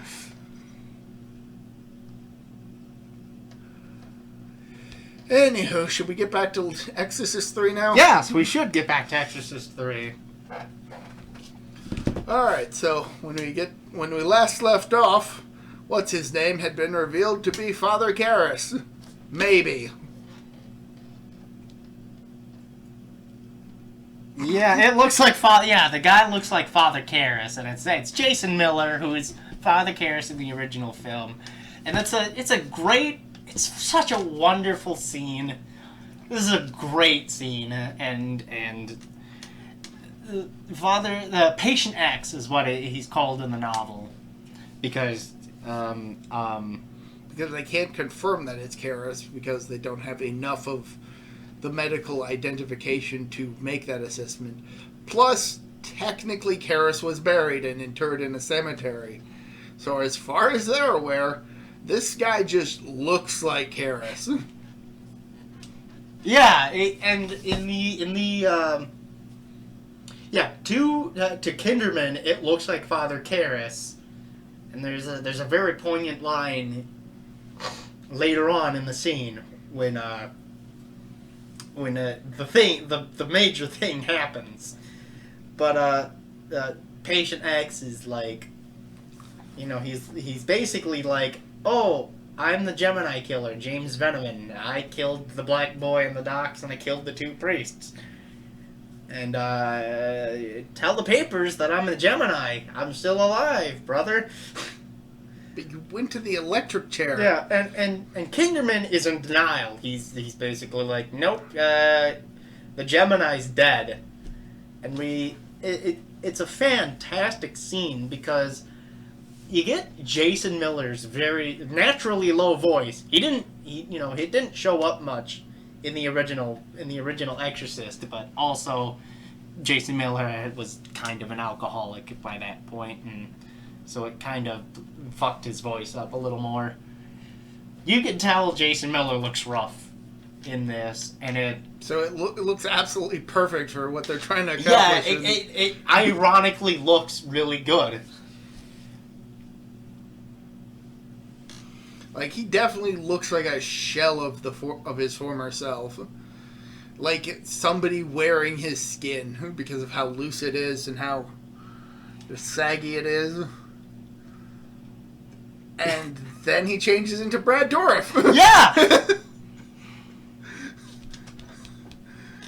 And that's when the Gemini killer just absolutely takes over, and oh my god, I absolutely love the scenes with Brad Dourif. Brad Dourif makes this movie. He's so good. He does a fantastic job as this charismatic scumbag. There's a joke. There's a trope on TV Tropes which is called Hannibal Lecture. And there's an entry on Exorcist 3 where James Veneman's character, the Gemini killer, and there's an entry that's like, Hannibal Lecter outdoes Hannibal Lecter, the trope namer. And it's like, no, this was an Academy Award performance. He should have fucking gotten it. Oh, God. I absolutely love that.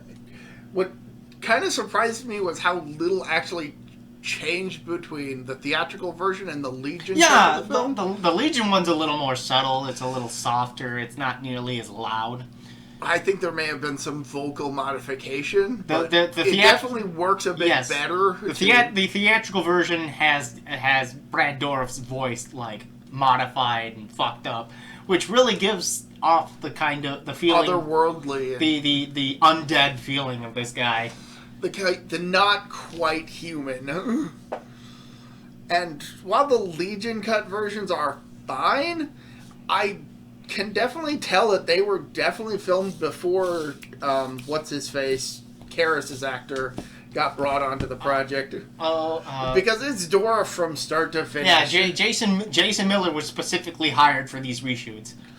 And that's a good thing because it does a much better job of initially convincing you that it is Karras before switching over to Venom. See, I've seen people confused. And it's not, like, I don't get how they can be confused. Because there's a very specific... two things. One, if it was the director's cut, you'd just have to suspend your disbelief. The director's cut does have, like, a sequence where they're talking about a picture of Karras that's hanging in the restaurant. Yeah. That is clearly Brad Dourif. So that's basically, it looks like a young Damian Karras. It's like... No. Yeah, I have so many problems with the director's cut. It's what makes the theatrical cut so good.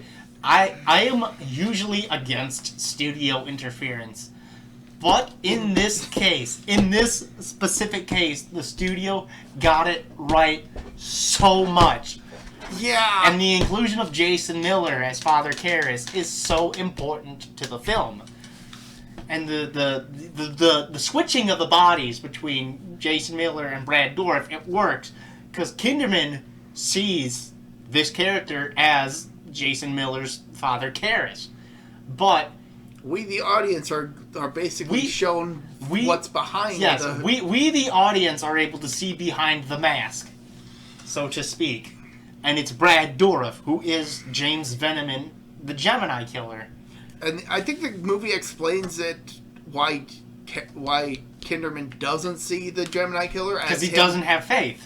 Whereas the implication is that the audience has the faith to believe that it's that it's Veneman. Which is why it doesn't treat the audience like they're stupid. It doesn't handhold the audience at all. It treats them like very intelligent adults that are able to understand the subtlety of the subtlety and context.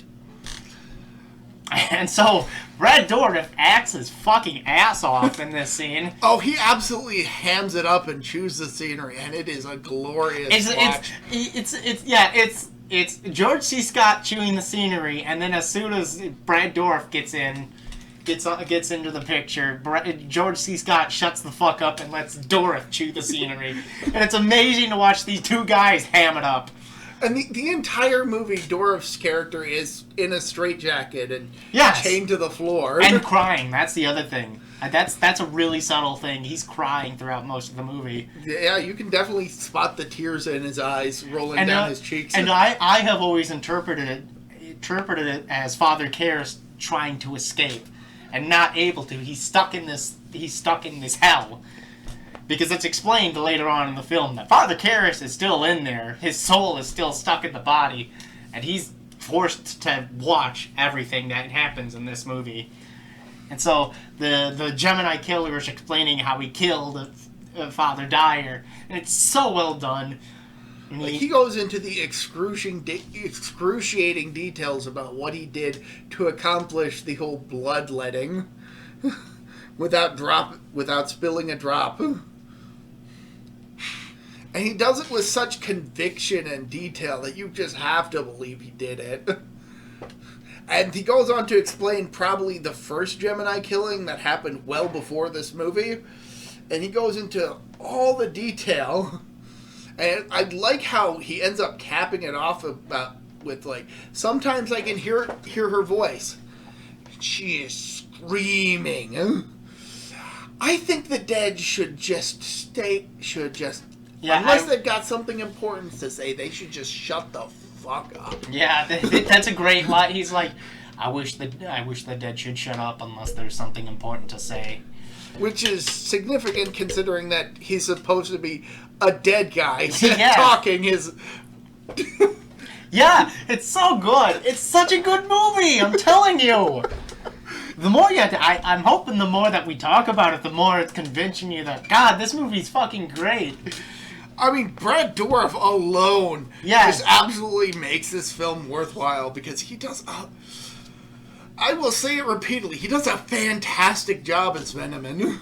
Yeah. James Veneman is great in this movie, and it's explained the reason that he picks names with the letter K is he killed his father, Carl Veneman, who was a famous preacher, televangelist, or whatever. And he hated him because of the abuse that he had suffered under the guy, intentional or otherwise. Yeah, it's not really it's in the theatrical cut. It's never really explained. In the director's cut, that's a little more explained. In the book, what it actually is that the Gemini killer's brother was either autistic or had various developmental problems, and his father would abuse him, would just bully the fuck out of his brother, and that's why he killed him. Well, and in the book, he doesn't kill his father. He just how do I explain it? He does it because he wants to shame his family's name. He basically wants to make it so that his father can't have a fucking job. And that's kind of one of the major reasons why he wants the papers to detail the fact that the Gemini is back. Yes, because it would... Like, that's a good explanation for why he's so adamant about that to Kinderman. Yes, and in the director's cut, his father is still alive, supposedly. I don't recall any mention of his father even in the book. In the Legion. Yeah, in the book he's definitely still alive, but yeah. We'll get into some of the details of that later. But yeah, even in the Legion cut, Dorf does a fantastic job as Venom. And yeah, no, he is my favorite character because of just how incredibly well acted he is as a character. So, yeah, they have this conversation, and the Gemini killer explains that he stuck a catheter into Father Dyer's, basically up into his bloodstream, and drained him of his blood, exsanguinated him, and took out all his blood. Which is why I mentioned the blood drawing scene that was cut from the theatrical cut. Yes. The implication being that it was somehow Venom drawing blood from Dyer as a test case. Mm-hmm. And which gets better explained later on. Yeah. So, yeah, and the entire scene, Kinderman is listening, and he's getting fucking pissed because he's listening to very gruesome details about how his best friend was murdered just that day, if not the night before, and the Gemini killer actually gives Kinderman a very vague threat. Because the Gemini asks Kinderman, "Do you dance?" Which is a very subtle piece of foreshadowing for future events. But Kinderman ends up not being able to. He can't stand it. He can't stand it no more, and he fucking punches the Gemini in the face and breaks his nose. And he's just like, I gotta get the fuck out of here after the Gemini goes to sleep. And he's like, and because the Gemini explains that he didn't intend to kill. It wasn't really his intention to kill the 3 murder victims from this movie, but he was basically told to for reasons that he's not yet willing to divulge. They were basically a request. Yeah. He was commissioned to do it.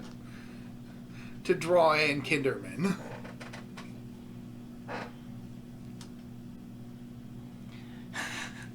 Yeah, let's go with that.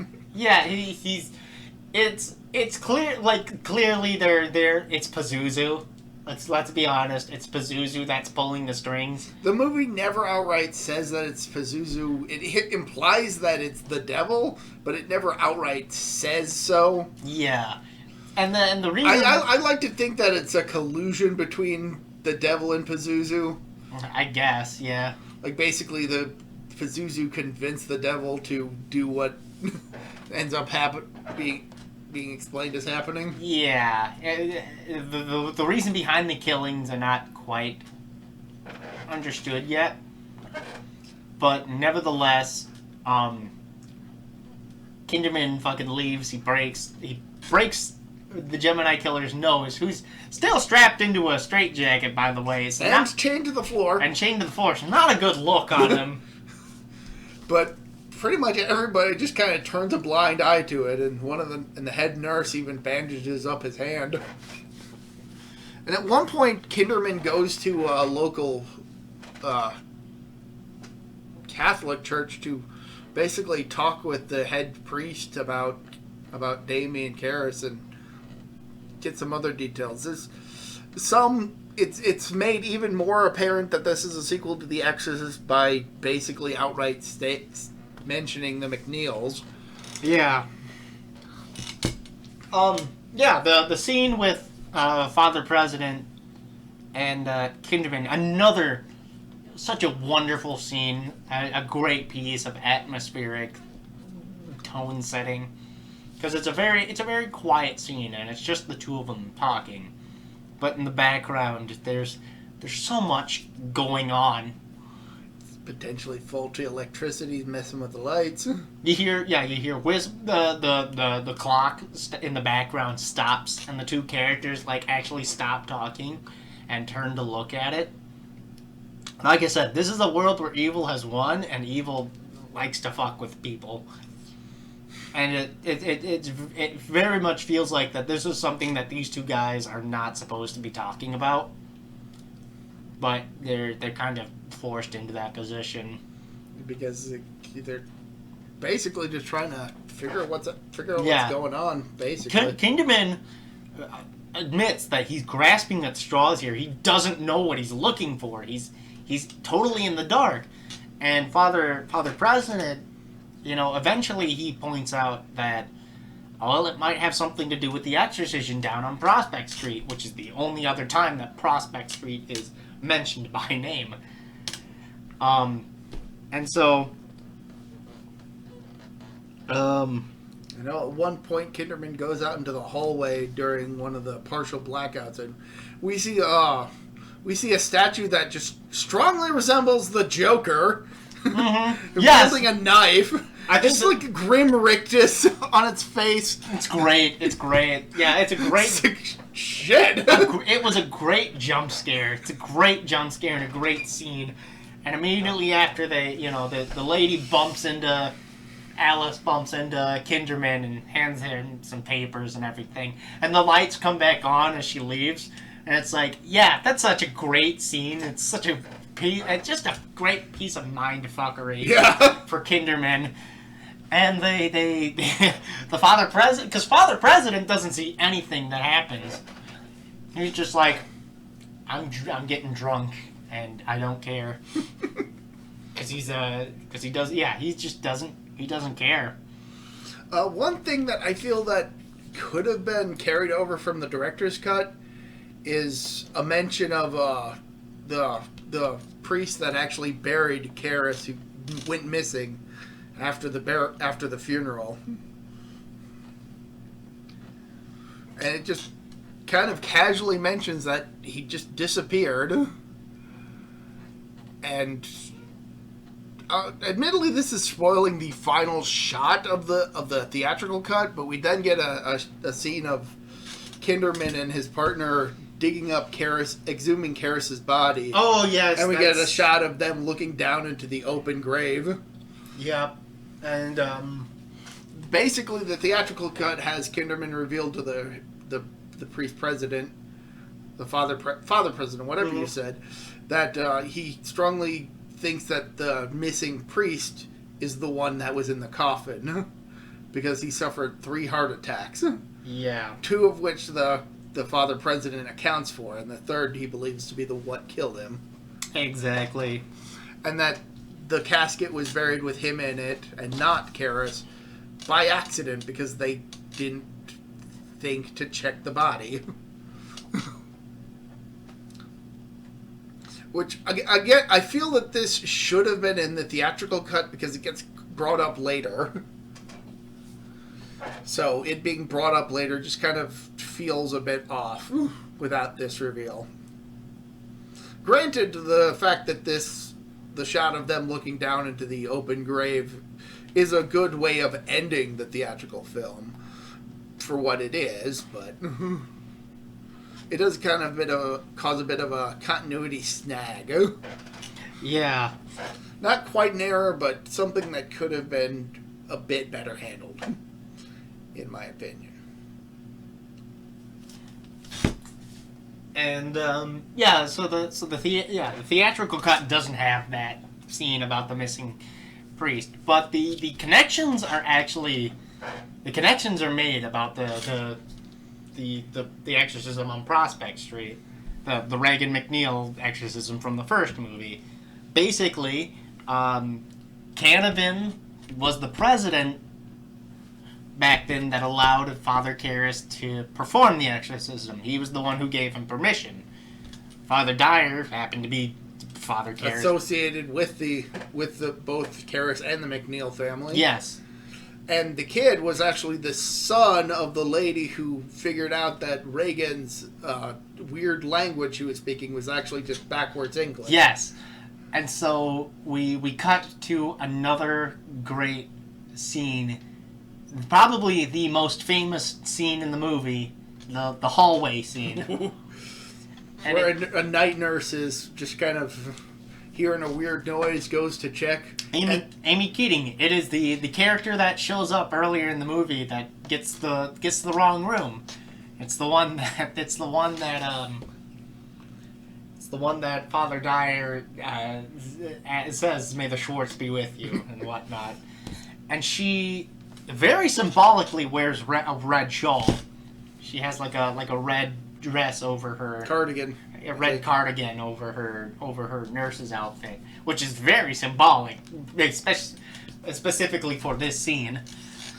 Yeah, this is a tense scene, especially if you know what's going to happen. Yes, and it just builds and it builds and it builds, and in my opinion, I think it has the most iconic jump scare in horror history.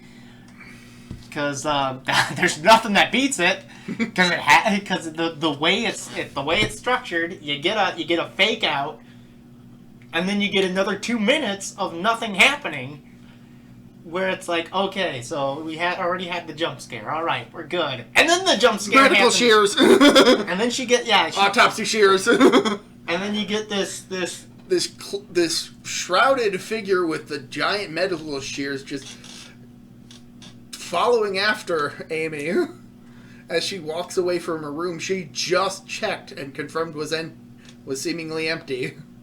Or at least the implication to the audience is that it's empty.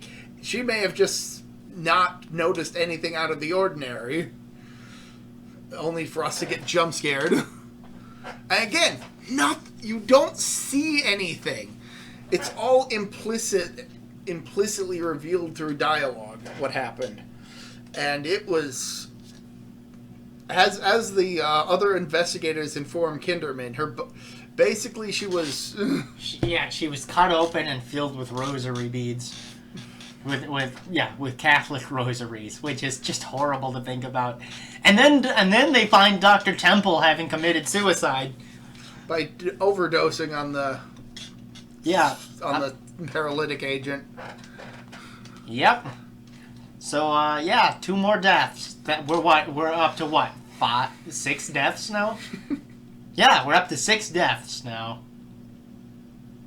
We got Kintry, the 2 priests, Keating. 5 deaths. Sorry. 6 if we're counting Karras. Yeah, 6 if we're counting Karras, because he technically dies at the beginning of the film. 7 if we're counting the missing priest who's cut from the theatrical film for the most part. But 5 within the film itself. 5 deaths that occur within the film itself. And so, Kinderman goes to have another conversation with Patient X. And he basically reveals that, I got Keaton. I didn't do Temple. Temple helped me to draw you in here, but he couldn't handle the pressure and took his own life. The fucking coward. Yeah, that's... He couldn't take the pressure. He couldn't take the pressure. He couldn't take the pressure of an inimitable me. But yeah, this is finally where we get the explanation of what's going on, and the Gemini Killer basically explains, basically what happened was I died in the electric chair at the exact same moment that Father Karras was flung down those steps, and so what happened was, as my soul was leaving, could it be true? Is this true? Can it be? I'm coming back in to Father Karras' body. Just as his soul was departing. Since I got stuck in there, so did he. Yeah. and then he mentions how he broke out of the coffin and... Yeah, how he was basically catatonic because Karras had died and the lack of oxygen to the brain had turned it to mush. And what I love about this film is that it has a very it has a very plain answer for why certain people are possessed. And he goes, listen, we can only interact with the world through physical means. We can only interact with this world when we possess people. And the only way to do that is to, we have to be powerful in our ways. We can't interact with objects in this world, outside of special circumstances, but we still need a body with a working brain. Doesn't have to be a functional brain, but as long as the brain is alive, we can still use it, we can recharge it, we can rebuild it.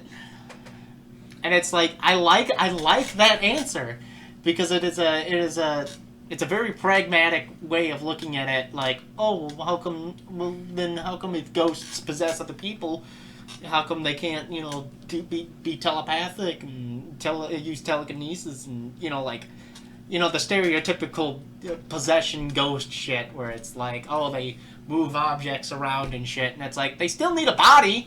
They can't just turn into spirit form and interact with the world because by the laws of the universe that William Peter Blatty has already set forth, they can't do that.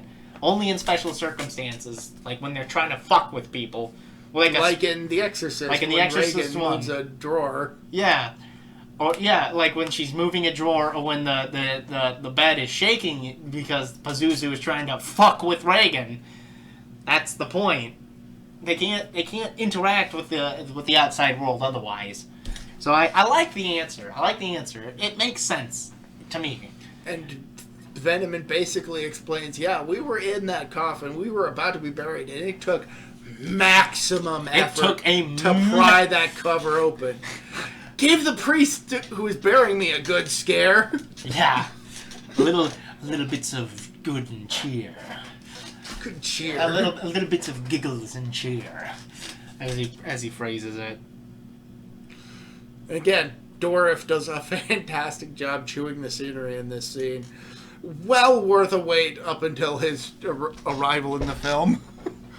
Which is not to say that the rest of the movie was necessarily bad. It's just, once you get to Dorif, that's all you really want for the movie. Because they are the best scenes, in my opinion.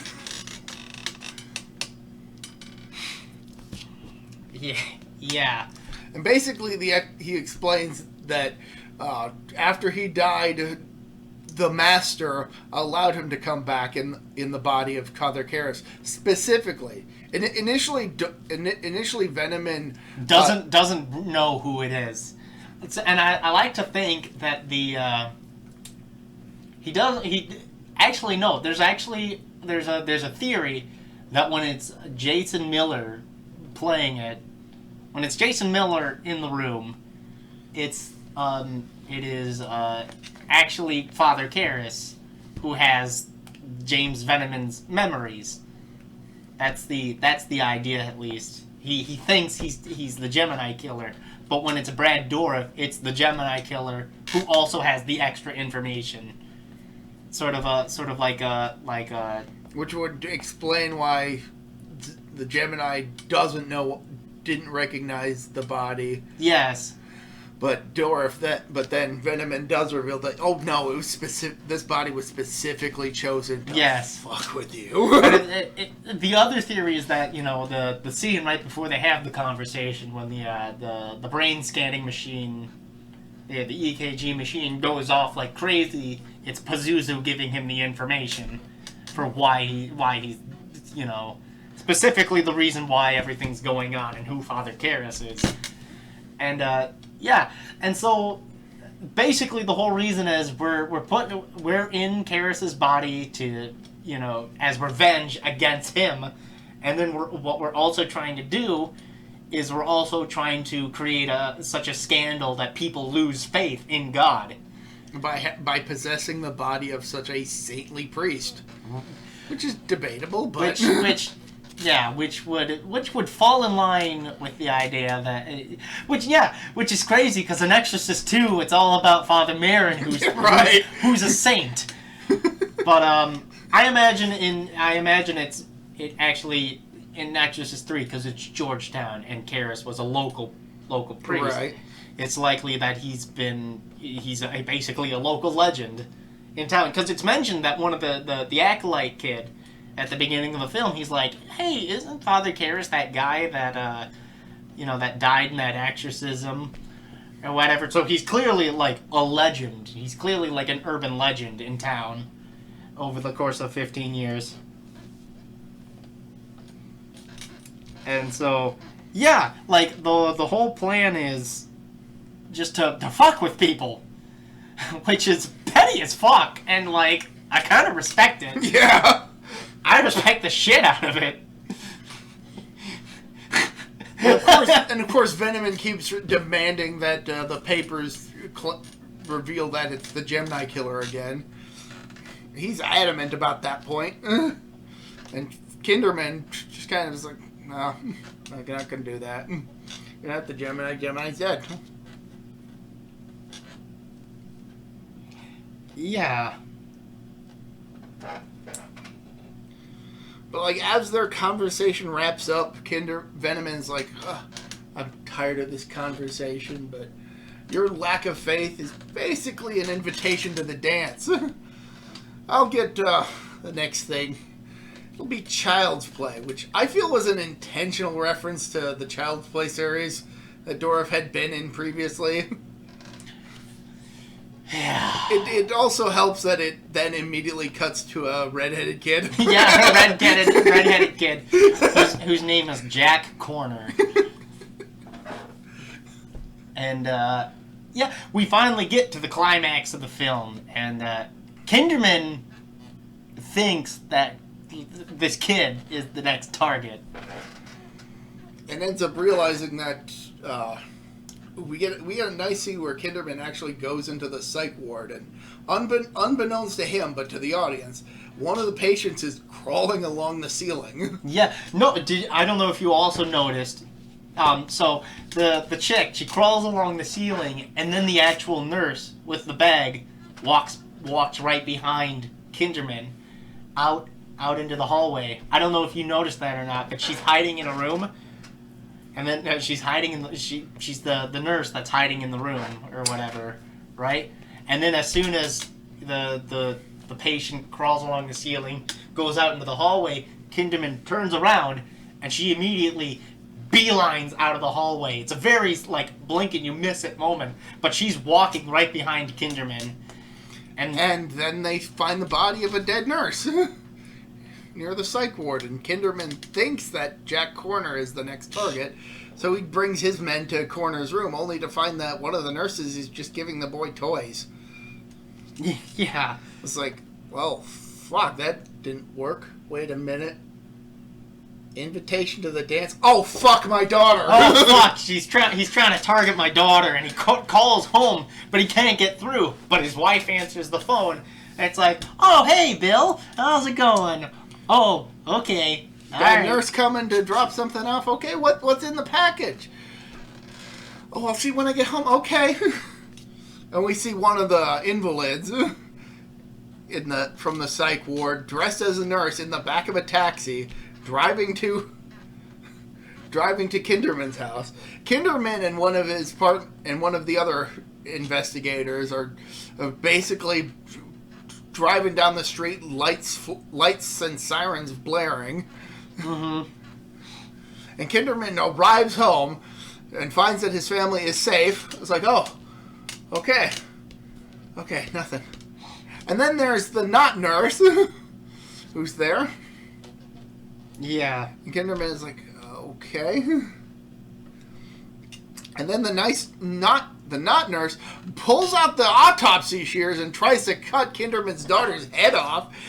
And his mother-in-law pulls her out of the way in a fantastic sequence. It's like, oh shit, that was incredibly close.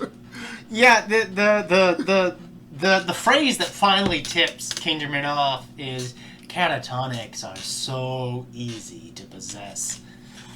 And Kinderman whips around and he has like this, oh, fuck, look on his face.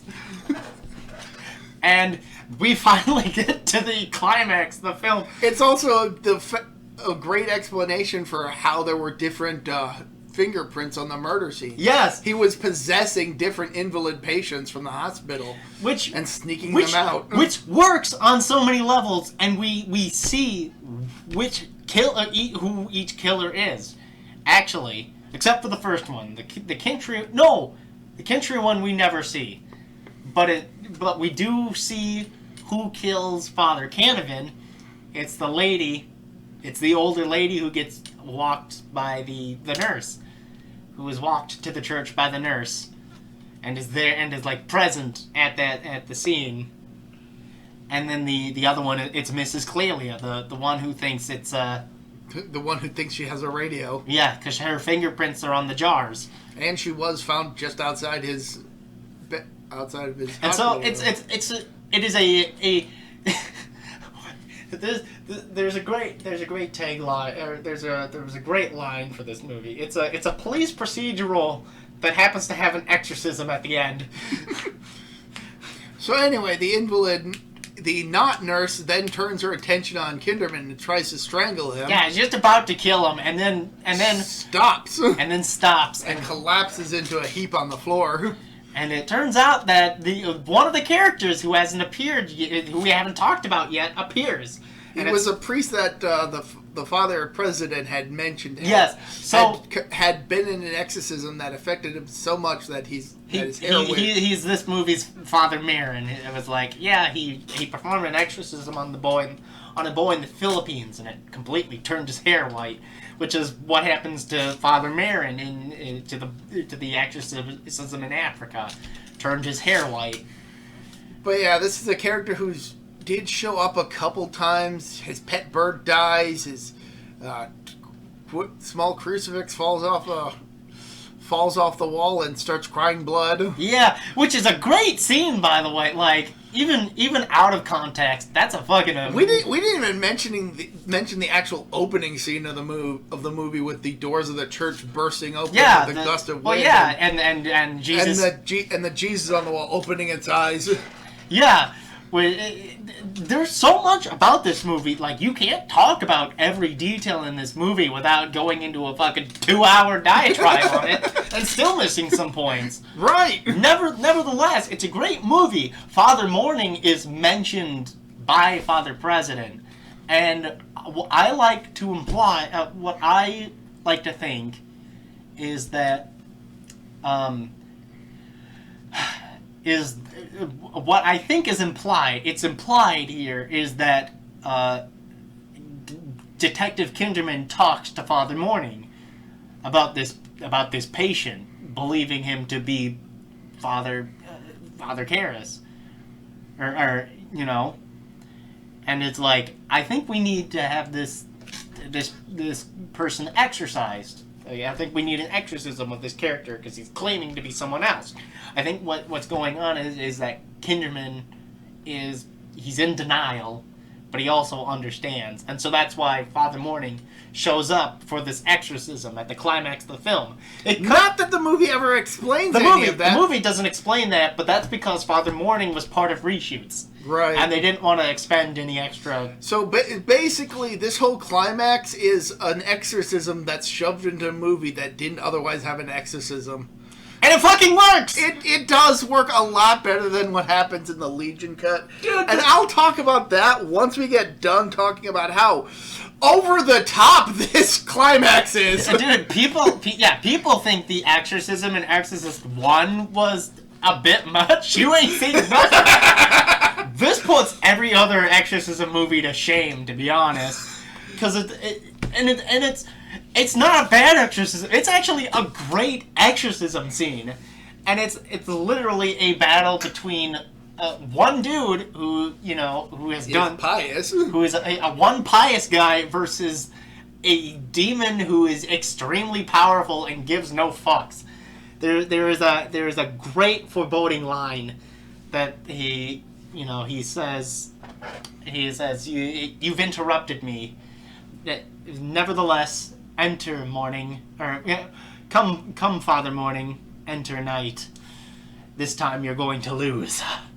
And it's so great, and it's such a great. While Morning is performing the exorcism, his Bible bursts into flames, and he gets flung against the wall. He's covered in snakes and everything. Oh, and then his skin starts peeling off because he's trying to pull himself away from the wall. Like, the art. We mentioned how reserved this movie is with regards to the various kills. This entire climax scene feels like the reverse of that. It's like they were saving all the gooey bits for this final scene. Because it is grisly to watch. Yeah. But like, you would tell that a lot of work went into the special effects for this scene. And then Kinderman shows up and finds what's been going on. Morning crumpled into the corner, and he confronts Venom's demon. Yeah. Which by this point we can pretty much say was Pazuzu because it's got the same yellow contacts as Reagan had in the original movie. Right. So yeah, Kinderman arrives, and he enters the room, and we get into the emotional, the finale of the film. Kinderman's about to shoot Father Karras, and he's flung against the wall, and pinned there with psychic force, and then the floor just kind of deteriorates and opens into a pit from hell. Yeah, and we get the country boy rising up with the statue of Christ on it, and it's such a grisly visual. Yeah, because the Christ statue is once again done up in blackface, which is, oh my god. And we see Father Karras risen up on a crucifix as well, and he begs. I think he actually replaces the boy on the crucifix. He replaces the boy on the crucifix, and he says, "Bill, help me." And it's, oh my god, and it's such a great. And then Pazuzu, it's Pazuzu who's possessing the body. It's no longer the Gemini killer. Although the Gemini killer does quip, he's like, "Oh, don't worry, we'll get her next time. Don't worry about Julie, we'll get her next time." As if there's going to be a next time. And so Pazuzu asks Kinderman, because Kinderman has been asked, because the Gemini killer mentions, if you saw with the eyes of faith, you'd see me. And then he also mentions, I can help you, with your unfaith. And so Pazuzu finally asks Kinderman, have I helped you with your unbelief? And we get a great George C. Scott monologue. And he just goes on a tirade about all of the ugly and evil and nasty things that he believes in.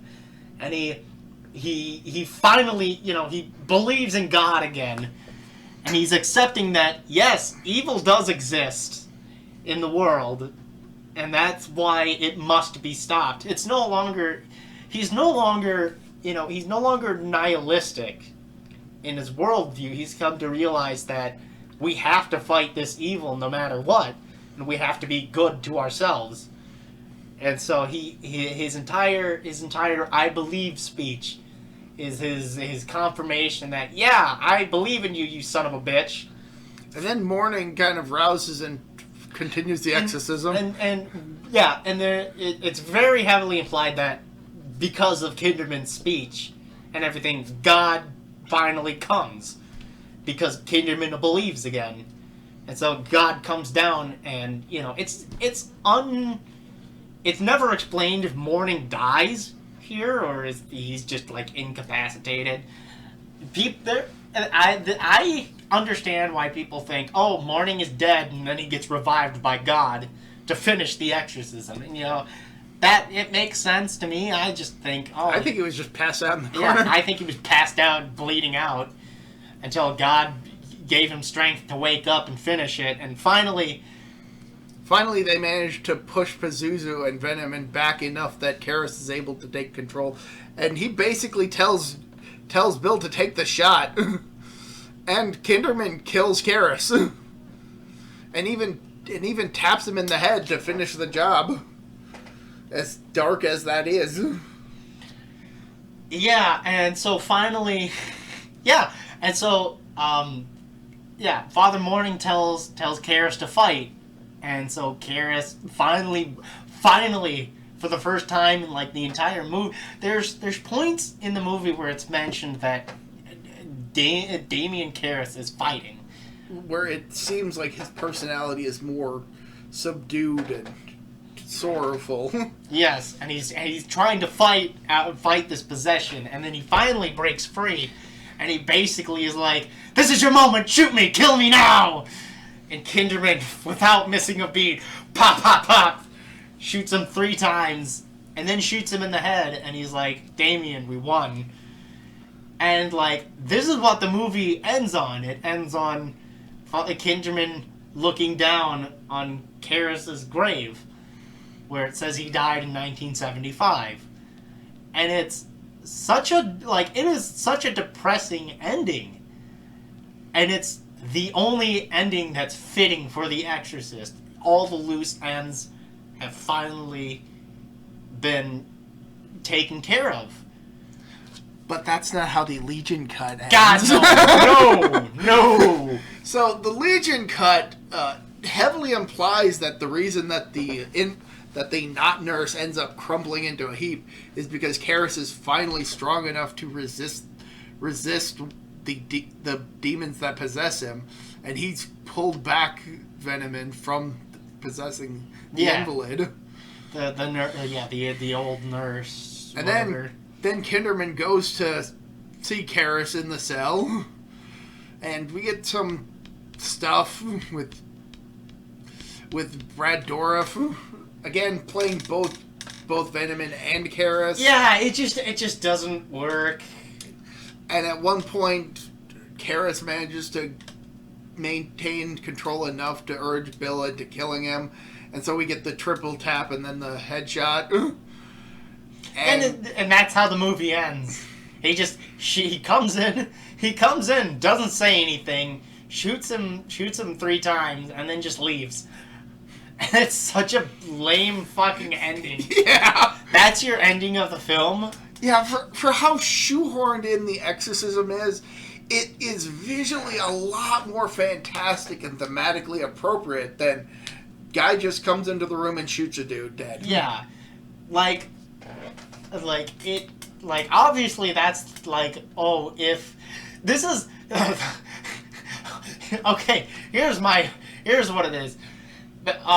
Exorcist 3 Legion, the director's cut. No, it's just Legion. Yeah, but yeah, Legion, the director's cut is it's basically Manhunter in essence, without any of the really fantastical elements other than the switching bodies and whatnot. But it's basically Manhunter, and it has a very police procedural ending where the bad guy is shot and killed by the cops because he has to be taken down. Meanwhile, in Exorcist 3, you get that Manhunter investigation type thing where they're trying to find a serial killer, but then you have like an actual exorcism, and it feels like this is part of the Exorcist universe. It works out spectacularly well, like Silence of the Lambs Manhunter, And you said that in the book, at the very least, the reason that Veneman retracts from battling Kinderman as the not nurse is because his dad just dies. Yeah, his dad just randomly dies, and so Veneman just loses all motivation. Yeah, which is it makes sense in a sense, where it's like, I was only doing this to shame my father, and now that he's dead, why should I even keep going? He's dead. I've succeeded. I've shamed him into dying. So he basically just goes, yeah, you can kill me now. No problem. Which is lame. Which in a book ending, like, okay, I guess. I mean, yeah, it's an ending that works fine for a book, but not for a movie. Right. Right. So yeah, this is a fantastic movie that is definitely worthy of the Exorcist name. Yeah. If this was Exorcist 2, I feel like the franchise would come out a lot more positive. But unfortunately, we had the actual Exorcist 2. Yeah, I feel like if Exorcist 2 never came out and this was Exorcist 2, or even if it was just called Legion, I feel like people would go, oh yeah, The Exorcist 1, fantastic film, really scary. Legion, yeah, Legion, the Exorcist sequel that nobody knew they needed. You know what I mean? It is go out of your way to watch, Exorcist 1, obviously. You should go out of your way to watch it, but you should also really go out of your way to watch Exorcist 3. It's a really good movie. Yeah, I think it's gained a cult following following its floppiness. Oh yeah, people fucking hated it, and I don't understand why. I think it was just because Exorcist 2 did so bad, and so people. I think the biggest problem is people weren't willing to give this movie a chance, because it's the third film in a series that had a really good film and a really shit film, and so people just didn't give it they didn't give it enough rope. They didn't give it. I do know that some critics at the time did complain about the movie feeling a bit formulaic and procedural. Maybe a bit contrived, but. Okay, well, if we're talking about formulaic and contrived and shit, look what came out a year later. Fucking Silence of the Lambs, and it won fucking, all 7 Oscars that year? And that movie, if you rewatch it, it's so fucking formulaic. Listen, I like Anthony Hopkins. I like, what's her name? Jodie Foster. I like Jodie Foster. I like all these actors and actresses, but goddamn, people fucking sucked Silence of the Lambs' dick like it was God's gift to film.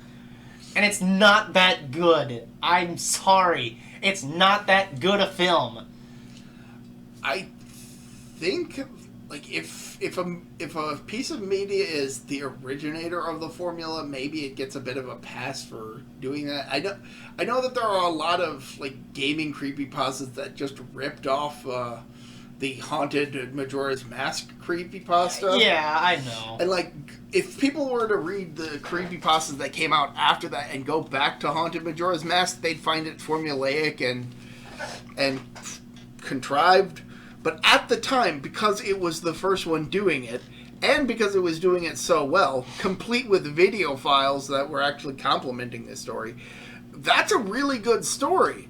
But anybody looking at it from a rear view mirror would see that it's a flawed piece, when really it was everybody else that was just trying to rip it off because it was so well done.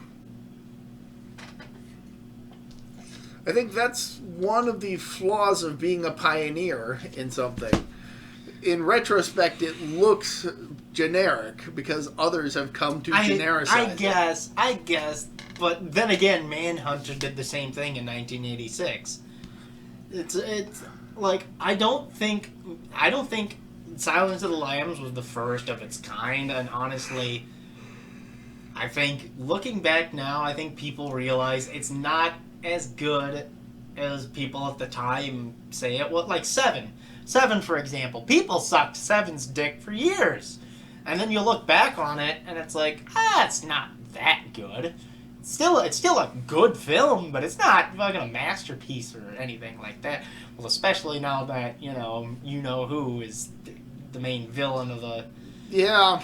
Death of the actor and all that, death of the writer, death of the author and all that, and we shouldn't judge people's personal lives based on their performance, but like I will, and it's specifically why I won't watch any Roman Polanski films, because no, I'd rather not give that guy my attention or my money.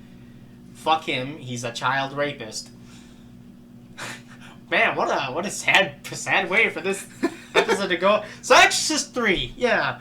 So your favorite character was Brad Dourif's character, yeah, correct? James Veneman. Yep, and your favorite scene was the exorcism? Just any of the scenes where Dourif is chewing the scenery. Okay, fair enough. It's not the exorcism at the end that's my favorite part. It's just Brad Dourif chewing the scenery. Just Brad Dourif in general. Just those two scenes are my favorite scenes collectively. How he never won an Oscar, I will never know. Dude is a tremendous talent, and it's just a shame people don't know about him enough. Everybody knows him as like, oh, he's the voice of Chucky. Oh, he's the voice of Chucky. Oh, he's the stuttering kid from One Flew Over the Cuckoo's Nest. Yada yada yada. It's like he's been in a lot more things. He's the Gemini Killer. He's fucking great. Like his performance convinced me that he did that shit. He did that shit. That's evil. This is an evil motherfucker. It's like this guy's loony. This guy is a sociopath. He knows that he's the bad guy, and he doesn't care.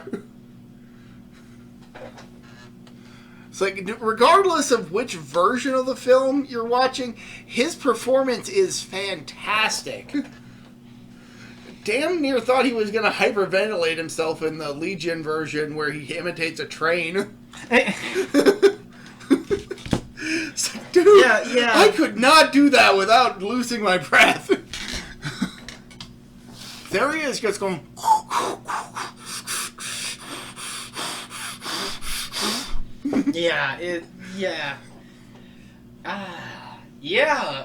This movie is just great. I wish we could watch more movies where Brad Dourif's in it, just to see him chew the scenery more. But alas, we must put an end to this sad tale. This wasn't the end of The Exorcist, as 14 years after Exorcist 3 came out, we got Exorcist The Beginning, which was followed up the very next year by Dominion. The Dominion prequel to The Exorcist. It's like, make up your fucking mind. And, both movies are fucking garbage, and we're not watching them. And then the Exorcist TV show happened. Yep, that ignored all the other movies aside from the first one. And, I don't have it's like a situation with Halloween where it's like, oh, you got the original Halloween, and then you got Halloween 2, 3, 4, 5, 6, Curse of Michael Myers. And it's like, alright, that's one timeline. And then you get Halloween, you get Halloween 2019. What was it, 2019? H2O. Oh, yes, Halloween. No! Yeah, Halloween H2O. And then that was its own timeline. And then you get Halloween 2019. And Halloween Ends? Or is it Halloween Kills? Halloween Kills and then Halloween Ends. Halloween Ends, okay. Which was, we get a classic masterpiece in Halloween 1. And then we get the sequel, like, 30 years later, 40 years later. And that one's a really good one. By the way, Jamie Lee Curtis is such a great person. Such an awesome human being. Just put that out there. Did you know she fucking loves One Piece? I think I may have heard that at some point. Yeah, she's like obsessed with One Piece. Like she's seen all of One Piece. And that's no small feat. Yo, and yeah, there was like Chopper's her favorite character, and every time Chopper's referenced, she uses the full name for him, and she goes, "Oh yeah, I love him. Oh yeah, I've seen all of One Piece. You know, I can't get enough of it." And it's just like, God, how did you turn out so fucking cool? And she finally got an Oscar like last year. Oh shit! Yes, she did. Yes. And I was so happy for her when that happened, because I was like, she's a fantastic actress, and how she hadn't gotten one up to that point is just, what the fuck? Like, I mean, even Leonardo DiCaprio, it took him fucking decades to get one. And, yeah, and Brendan Fraser, he finally got one last year, too. I was like, goddamn, all of these fucking actors that I grew up with are finally getting their due. I mean, it also kind of goes to show that the Oscars is, you know, kind of shit nowadays, because it's really, you just buy your way into it. When it used kind to... of a self-elating, pat yourself on the back type of deal. Though when deserved winners get it, it's well regarded. Yeah. But then this year we got another sequel to The Exorcist, Exorcist the Believers, or is it Exorcist Believers? I can't remember the exact title, but it's coming out later this month. It might already be out by the time this podcast is out. We don't have any intention of seeing it, but you know, it's there if you wanna. Mm-hmm. So yeah, kind of a rocky road that The Exorcist has been on. Yeah. But my larger overall point is that, as far as I'm concerned, it's Exorcist and Exorcist 3. And those are the only two that, thematically at least, feel the most fitting with one another. And especially considering they're written by the same author, you know what? That's how it should be. That's just how it should be. I don't care that 20th Century Fox is trying to fucking ride the name into the ground. It's Exorcist and then Legion. That's it. That's it for me, at least. Wait, is Fox responsible for the new one? Yes, I believe so. So Disney, you sons of bitches. Yeah, Disney owns fucking half the entertainment industry, which is just crazy. They own ESPN. Yep. So with that said, I guess we better... It's been 2.5 hours. I think we ought to cut this one. Yeah, we may as well cut it a bit short. Just kind of leave it a bit brief. Yeah. It's this and Star Trek 2 that are our two longest ones, isn't it? I'd have to actually look to see if this surpasses that or not. I don't actually remember how long that one was. So that's because I had a lot to say about this movie. I thought it was it's one of my favorite... It's probably one of my top 10 horror movies. So with that said, I better leave it with everybody. So I'm ProtoMet. This is Barry, my recycled balls. See ya. Bye.